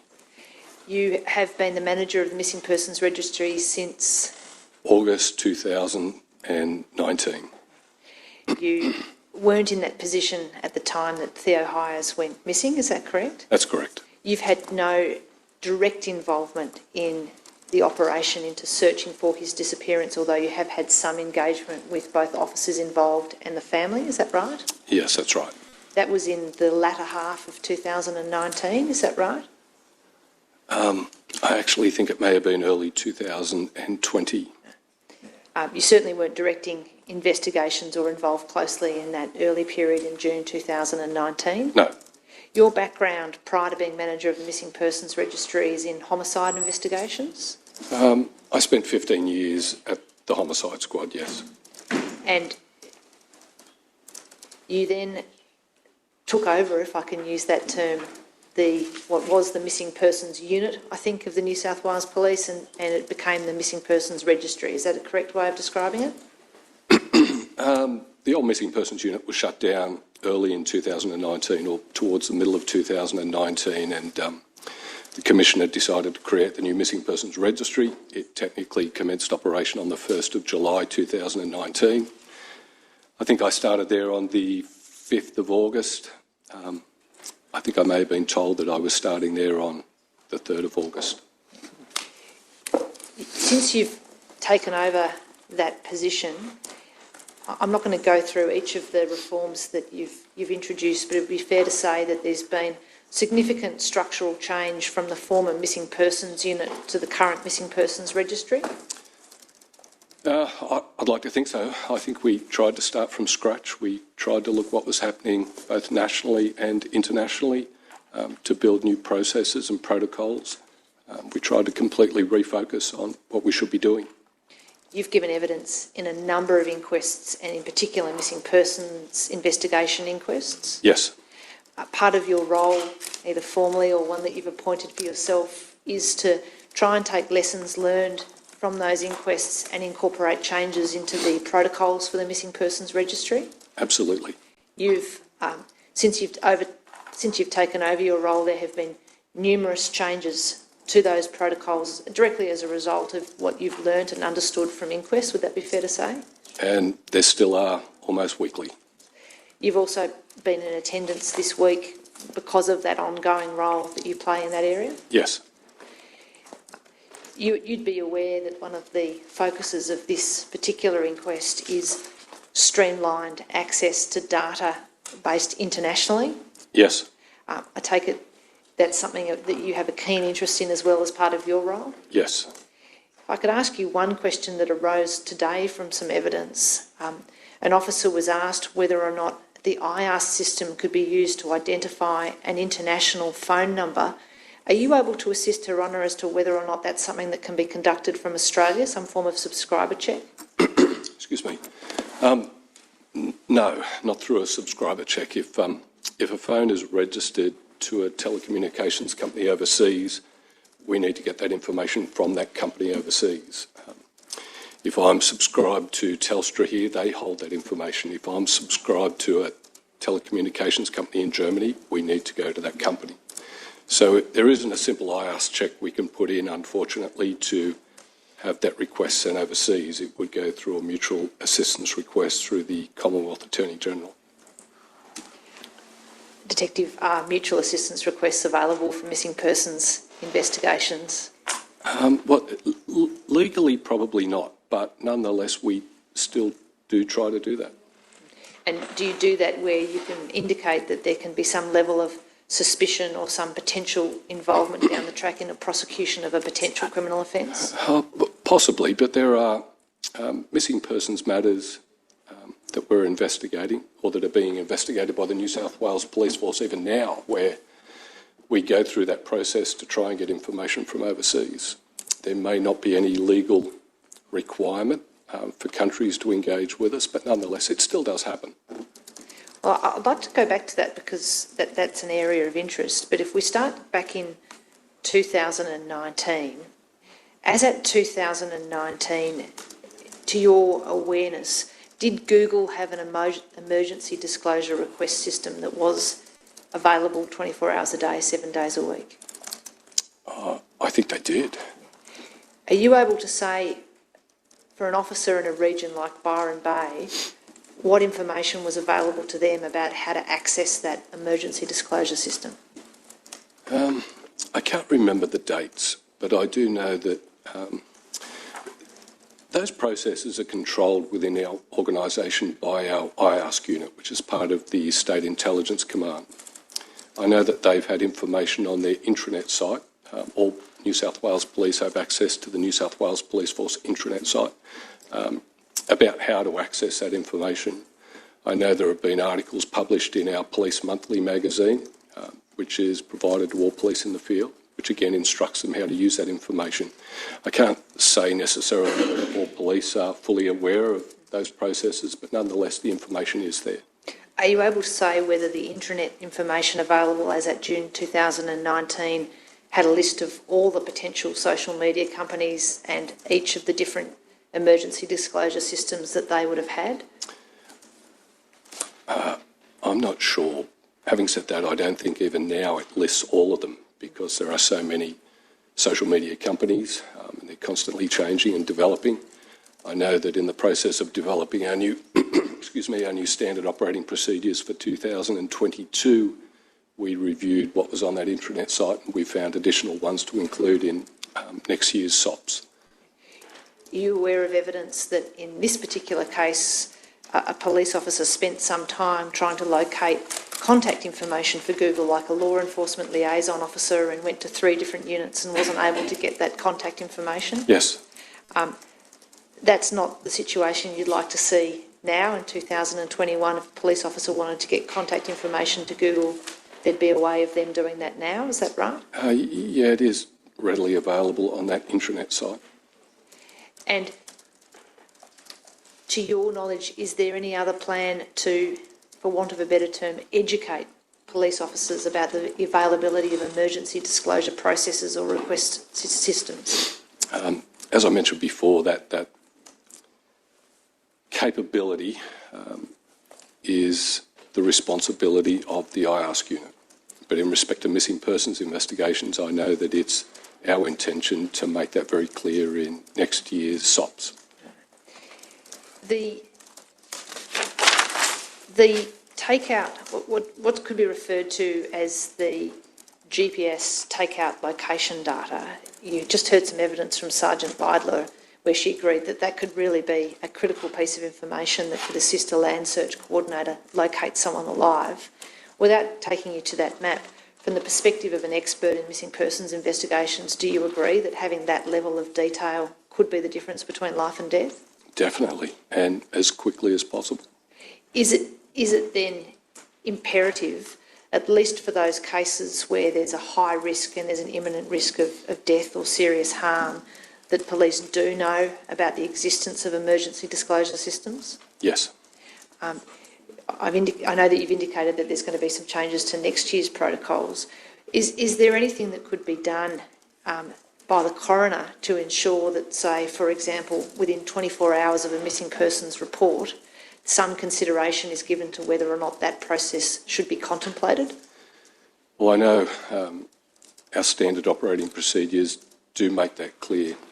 Having said that, there is some difficulty with deciding which jobs are high risk and which jobs aren't, which jobs that you should be making application for this information, which jobs you shouldn't. We regularly have, to use an example, we might have young people in out-of-home care that go missing 3 or 4 times a week. Most people would probably think that they aren't high risk because they come back, but inevitably there are occasions where they don't come back, so they should have been considered high risk. My personal view is that any missing persons report should be high risk. They all meet our definition of a missing person. Their whereabouts are unknown and someone has to have concern for their safety or well-being. So I struggle a little bit with low risk, to be honest, when it comes to missing persons investigations. I probably think they all should be given some priority. Having said that, we have around 10,000 missing persons reports in New South Wales every year, so it's difficult for us to form the view that everyone is high risk and do everything you possibly can for every one of those. What you do know, though, is you've instigated a system where within 24 hours the missing person registry is receiving missing persons reports and essentially doing a second check on a triage basis to assess whether the risk has been assessed or at least factors have been properly considered. Yes, that's right. You're also aware that different social media companies have thresholds for the emergency disclosure system. They're different in relation to different companies. For example, Spotify has a different threshold to Google, you know that? Yes.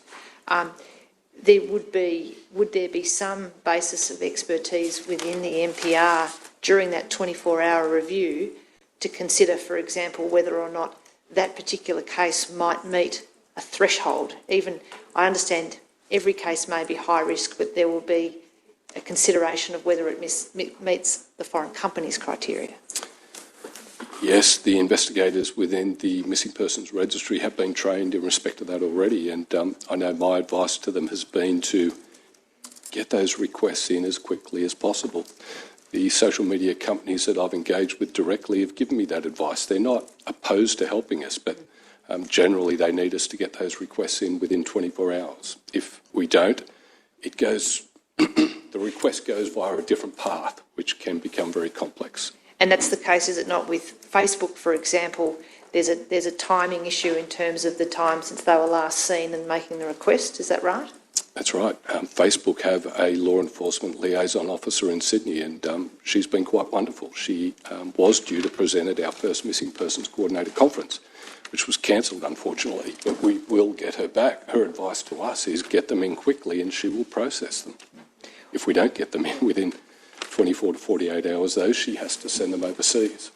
Is there a case, in your opinion, though, of making Google a particular point of focus because they have that combination of access to emails, records, timing, activity? That's probably the most concentrated data set that a missing person investigator could receive. Is that fair? Well, I think the most important ones would be the platforms that most people use, and Google is obviously one of those. So is Apple. All of those companies capture location information. They do it for commercial reasons. They do it generally to target advertising, so they can send you a particular ad when you walk past a particular type of store. So most of them are capturing that sort of data. But the ones that are most important to us are the bigger ones. Are you in favour, or can you see any practical difficulties in the coroner recommending that within that 24-hour process it be formalised in the protocols that consideration is given to the EDR regimes of different social media companies? I have no problem with that at all, but again, it can create some difficulty for us with 10,000 missing persons reports every year and not knowing exactly what the risks are. As I mentioned before, the 16-year-old girl that goes missing every week, it may well be appropriate to access that information every time she goes missing because potentially there could be some risk. We know those young people are engaging in risk-taking behaviours. We know they're being forced into crime and prostitution. So I do fear if we start making those applications on 10,000 occasions every year that we could run into some difficulty too. There is going to need to be a triage point. Yes. But can I suggest that maybe the best triage point is the person with the contextual information who knows other cases that are around that time, and that is the real advantage that the missing person registry has, that they know everything else that's going on at the time and they can make those triage assessments. No, I agree with that, yes. There's also value, is there not, in building relationships with those social media companies? You've talked about your successful relationship with the Facebook liaison officer. Yes. There would certainly be utility in building relationships with Google in the United States. Would you agree with that? Yes. It does seem, and we're all looking at this as outsiders, the Belgians are a step ahead in terms of building those relationships. It appears to me, yes. You certainly, I know, would be interested in finding out more about what the Belgians do and how they've gone about that. There's some evidence before Her Honour from Google that they favour a single point of contact regime for dealing, firstly, in the relation to the EDR system. What's your opinion of having a single point of contact system for the EDR requests? I think that's imperative, and that's why we have our I-Ask unit that closely guards that process.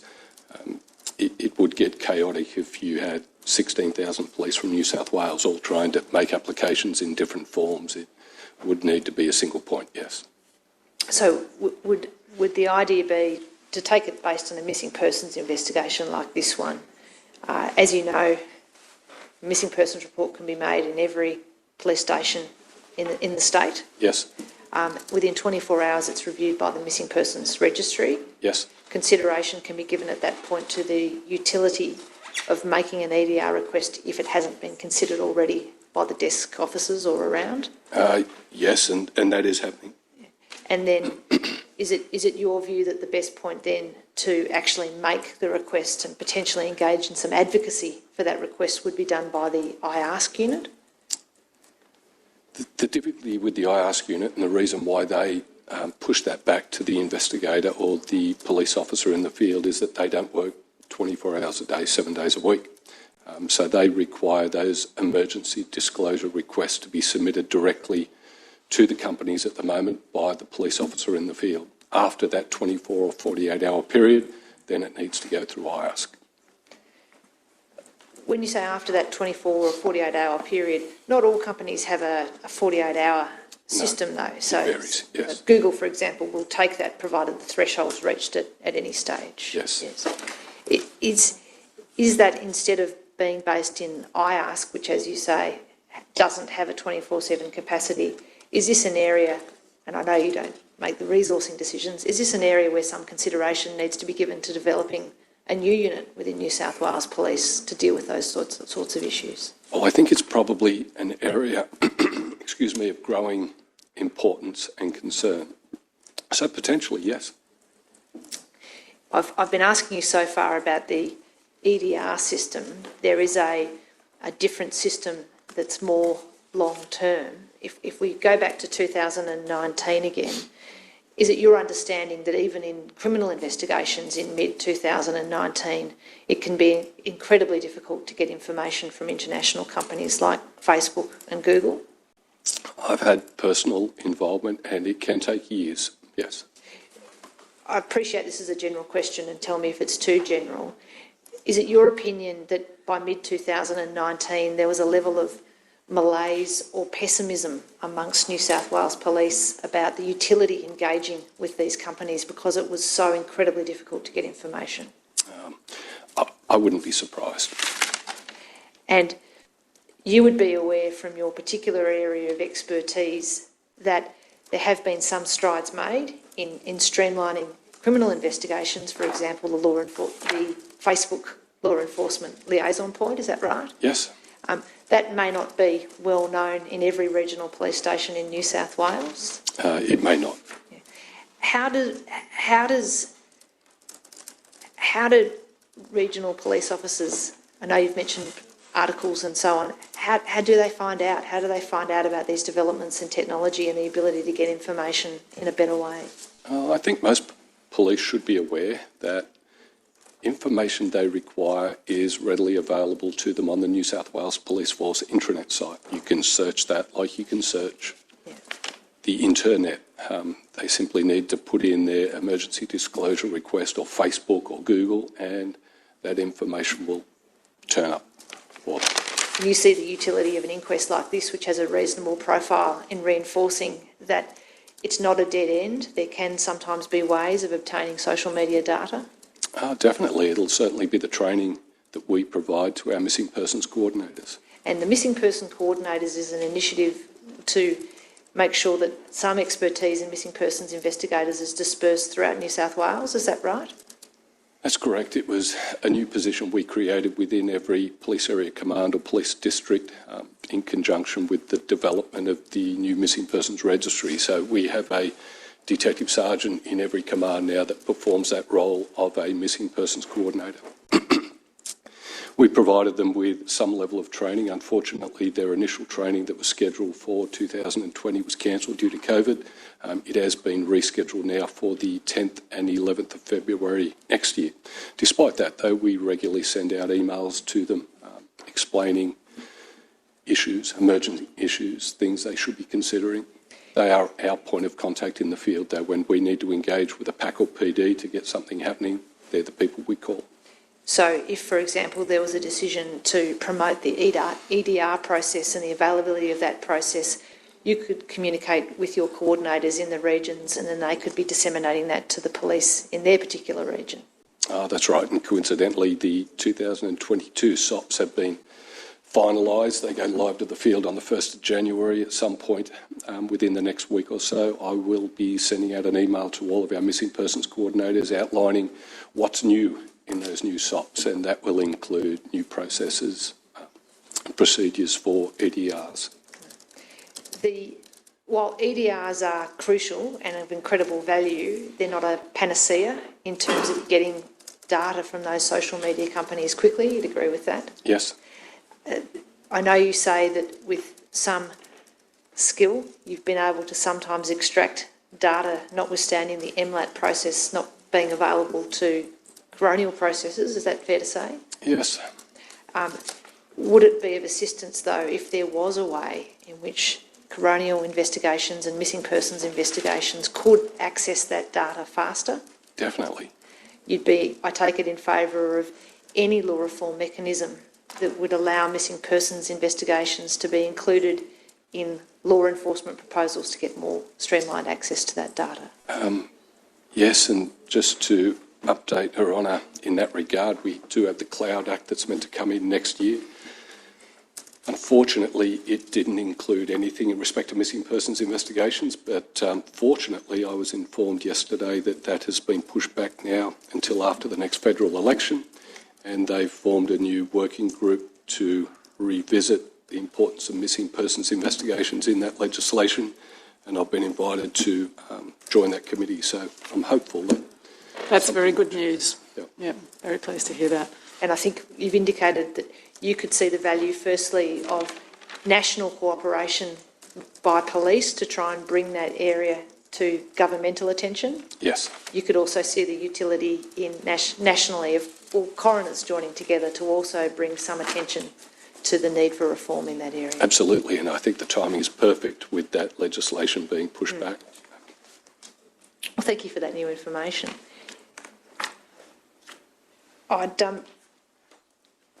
I'm now going to go to a different area, and actually I won't. I'll defer that and move to a different area, which is CCTV footage.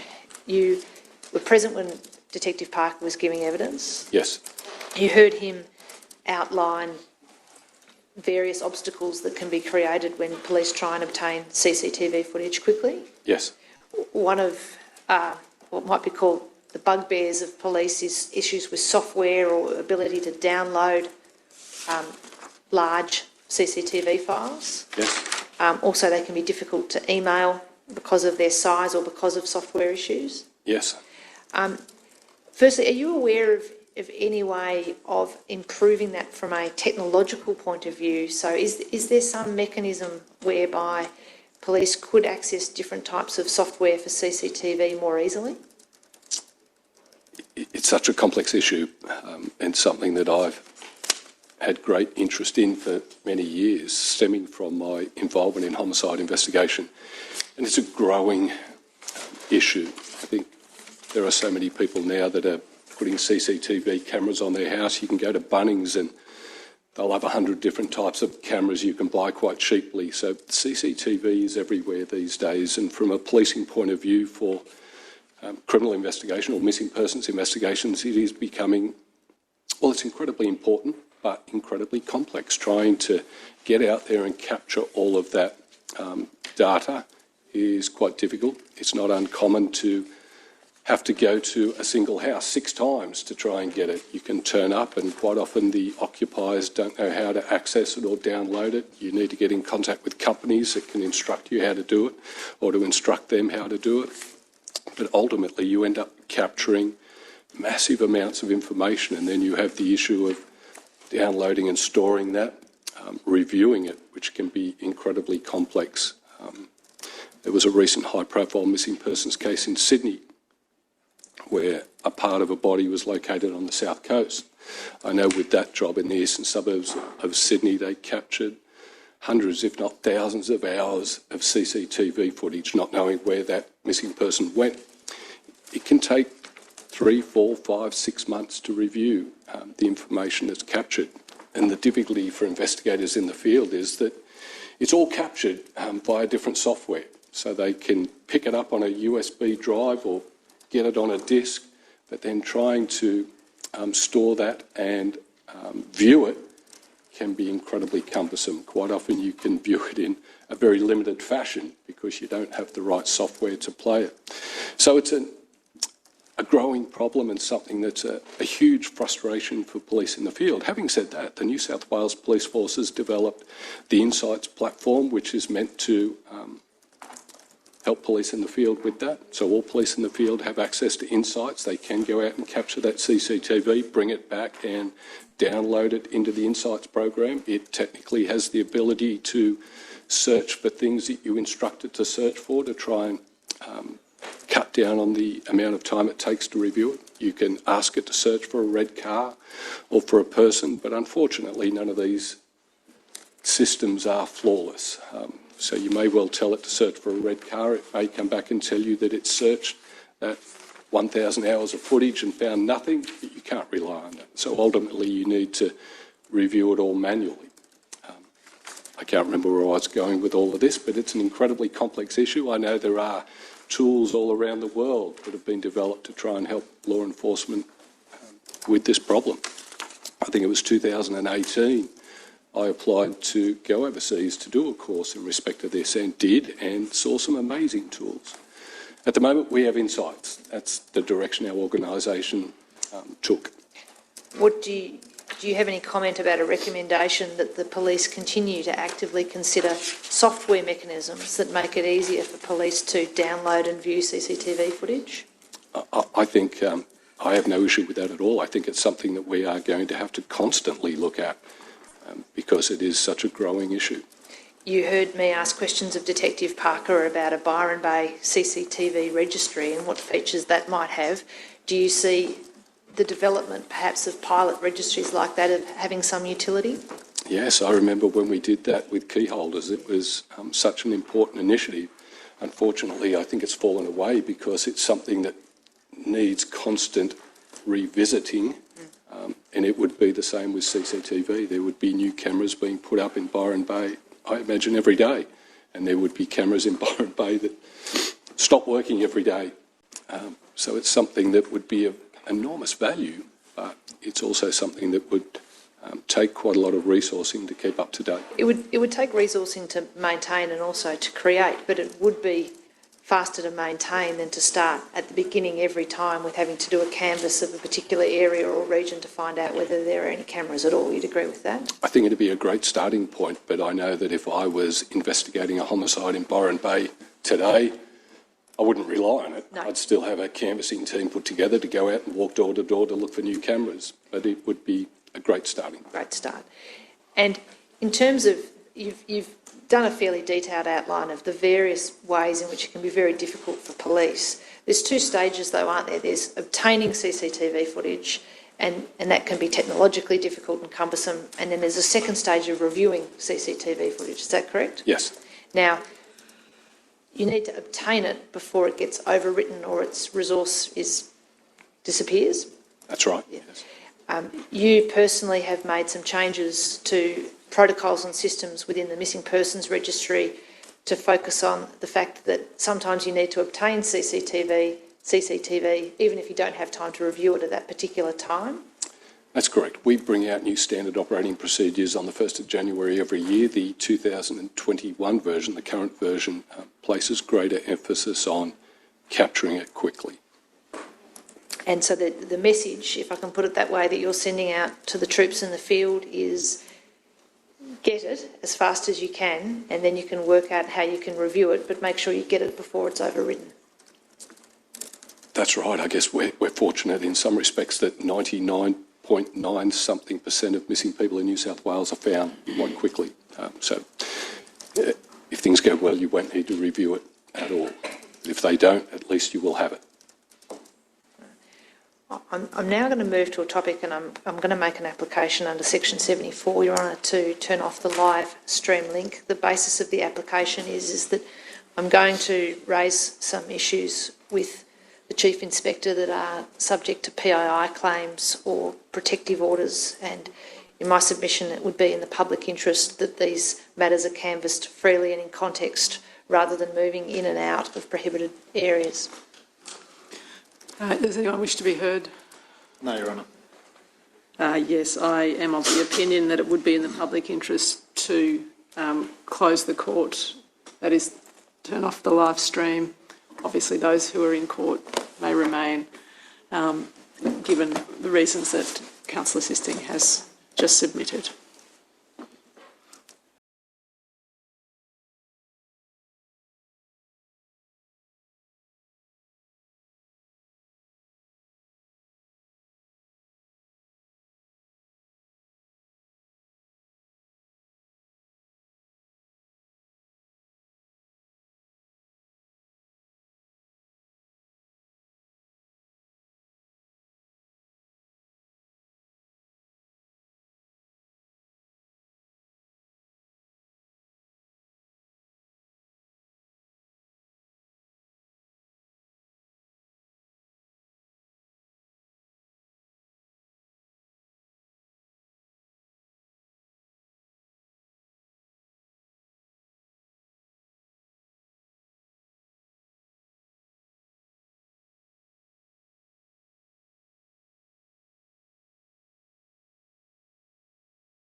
Yes. In relation to those analysts, there's a section of the SOPs that deals with them and indicates that they become involved in 3, 6 and 9 monthly reviews. Can you tell us what those reviews are?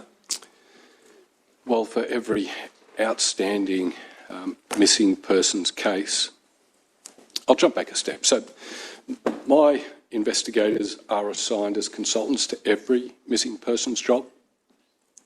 They conduct a fairly formal review then. Well, they do every day, from day 1 through to day 14. But at day 14, there is the first of the more formal reviews.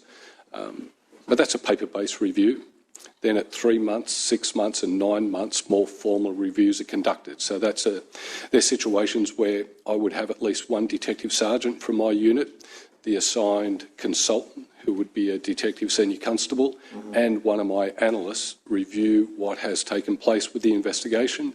They meet, whether it's in person or virtually, with the OIC in the field, their crime manager, and their missing persons coordinator to go over what has been done with the job and what should be done with the job. They're quite formal. At the end of those reviews, a document is prepared by my guys and sent out to the local area commander outlining what needs to be done with that job. And that process has been in place since the start of 2020, is that right? Since the start of the first version of our SOPs, January 2020, yes. All right. And that process of reviews every 3, 6, 9 months has not occurred at all with this investigation? No. And your intelligence analysts haven't been involved in this investigation? No. And your investigators haven't been involved in this investigation? No.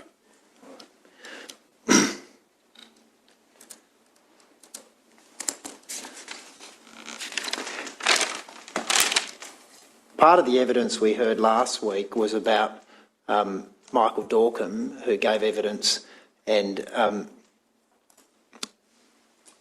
told us about accessing the Google account, the Google Maps information, which became so important in this investigation.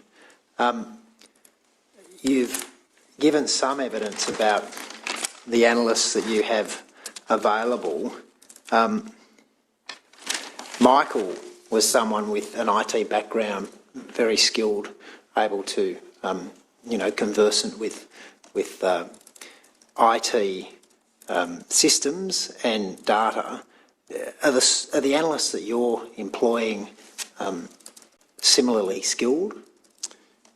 Generally, yes. As I mentioned before, I certainly don't employ them. I don't get to choose any of my analysts. They're provided to me by the State Intel Command, but they're all trained to perform those functions. Right.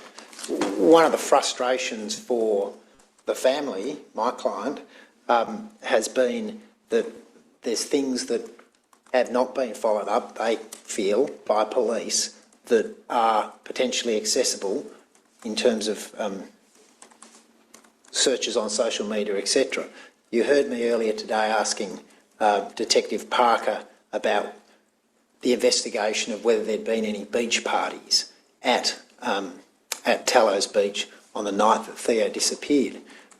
He said he didn't know what he could do about that. There's a report in Volume 6 from the community where they've in fact found information on Instagram of posts that indicate that someone had posted about a beach party around that time. They then made their own inquiries. They determined that in fact the party was the night before, but they were able to at least go down that path. Are the investigators or analysts that you have able to make those sorts of social media inquiries? Definitely. Right. Are they doing that sort of thing on a routine basis for missing persons matters? I know my analysts are all the time. It's an expectation that I would have of not just analysts but investigators too. I know in a homicide investigation, if Theo's matter was a homicide investigation, it's the sort of thing that we would regularly do. Mm. You would be looking for witnesses any way you could find them. Mm-hmm. Mm.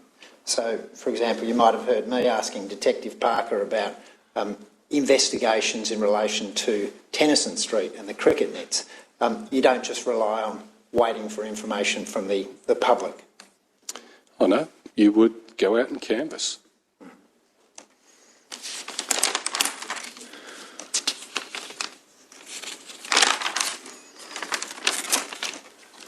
Now, one thing I would like to ask you about is support for families. And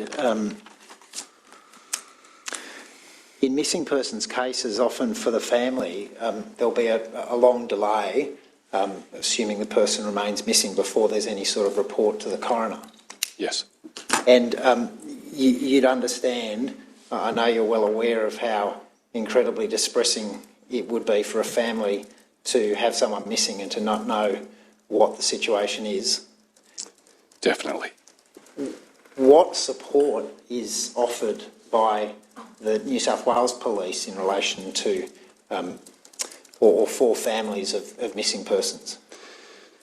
Well, probably not a lot from the New South Wales Police Force, but we are incredibly lucky in New South Wales that we have the Family and Friends of Missing Persons unit that sits within the Attorney General's Department, and we work very closely with them. I know that our standard operating procedures have their contact details, and we encourage police involved in missing persons investigations to engage families with that unit.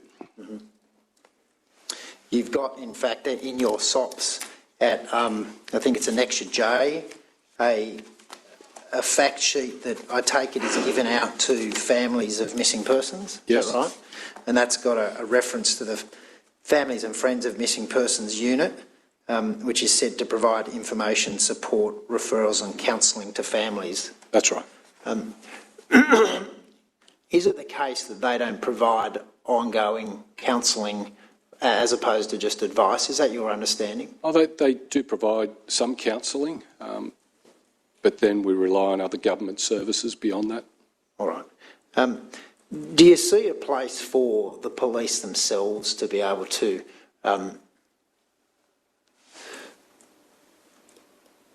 provide a role that provides support to families from within the New South Wales Police?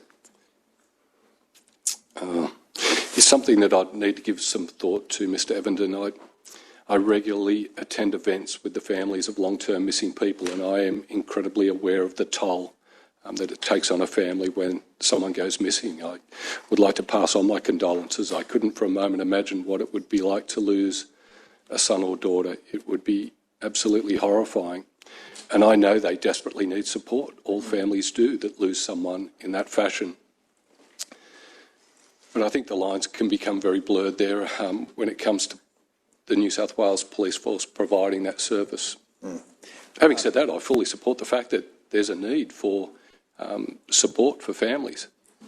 The experience of the family from Belgium, and I'm talking specifically about Theo's mother, is that from an early stage she's been engaged with the Missing Persons Unit, which is part of the Belgian Police Force, and provided with weekly counselling by a psychologist, which eventually became every second week, completely free of charge, facilitated by the police force, as well as regular contact from the investigator,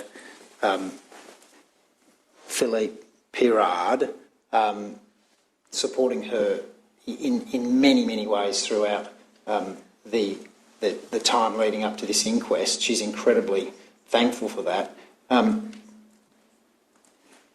If you were able to know more about that, can you see that one day, perhaps not now, there might be a role for there to be an internal support provided from within the police force, both to assist the family, but also to take the pressure off someone like Detective Parker, who's carrying out all these investigative tasks as well as communicating with the family?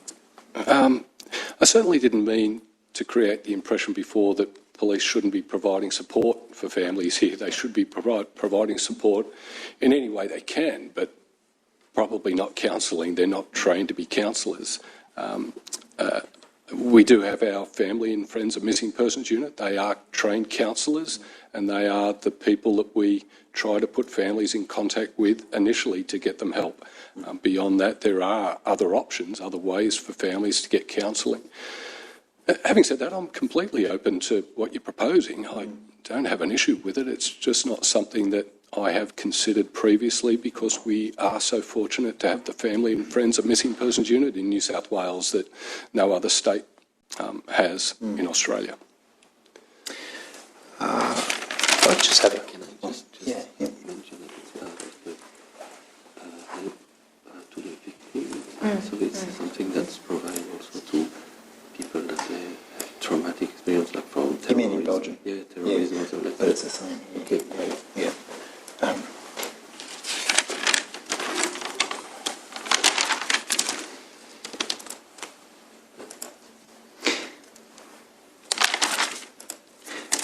I think for the sake of completeness, the additional counselling that I think you've talked about, which can potentially be arranged through Friends and Families of Missing Persons Unit, is through the victim services. That's right.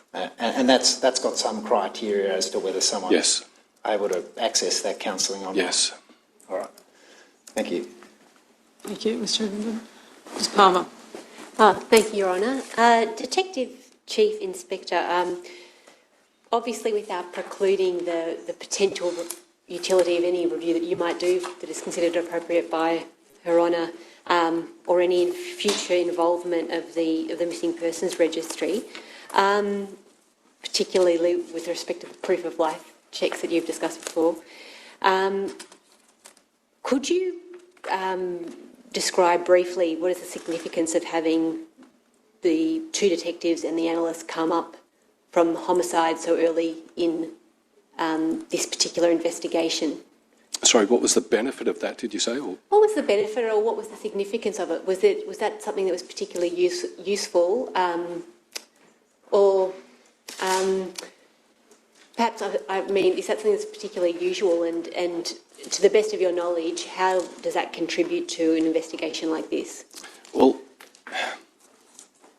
maybe I'm a little biased, but excuse me.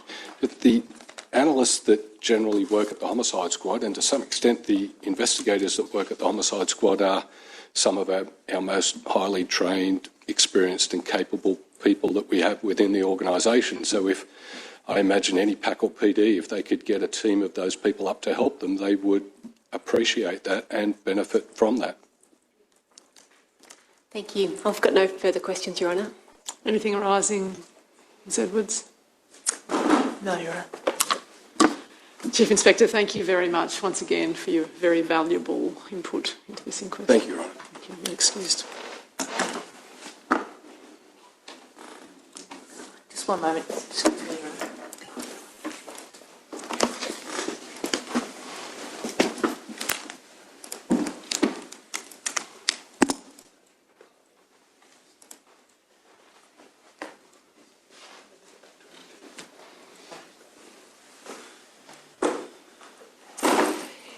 You're right, we're once again in a situation where we are going to have to communicate with the parties overnight. At this stage, the witness list is unchanged for tomorrow from the update that was provided last night, but if I could ask people to check their details or their phones on a regular basis, there may be some updates later this evening. I'm sorry I can't be more specific than that, we're just waiting on some information. All right, thank you. Unless there's anything else, we'll adjourn till 10 rather than, it was 9:30 this morning, but... Yeah.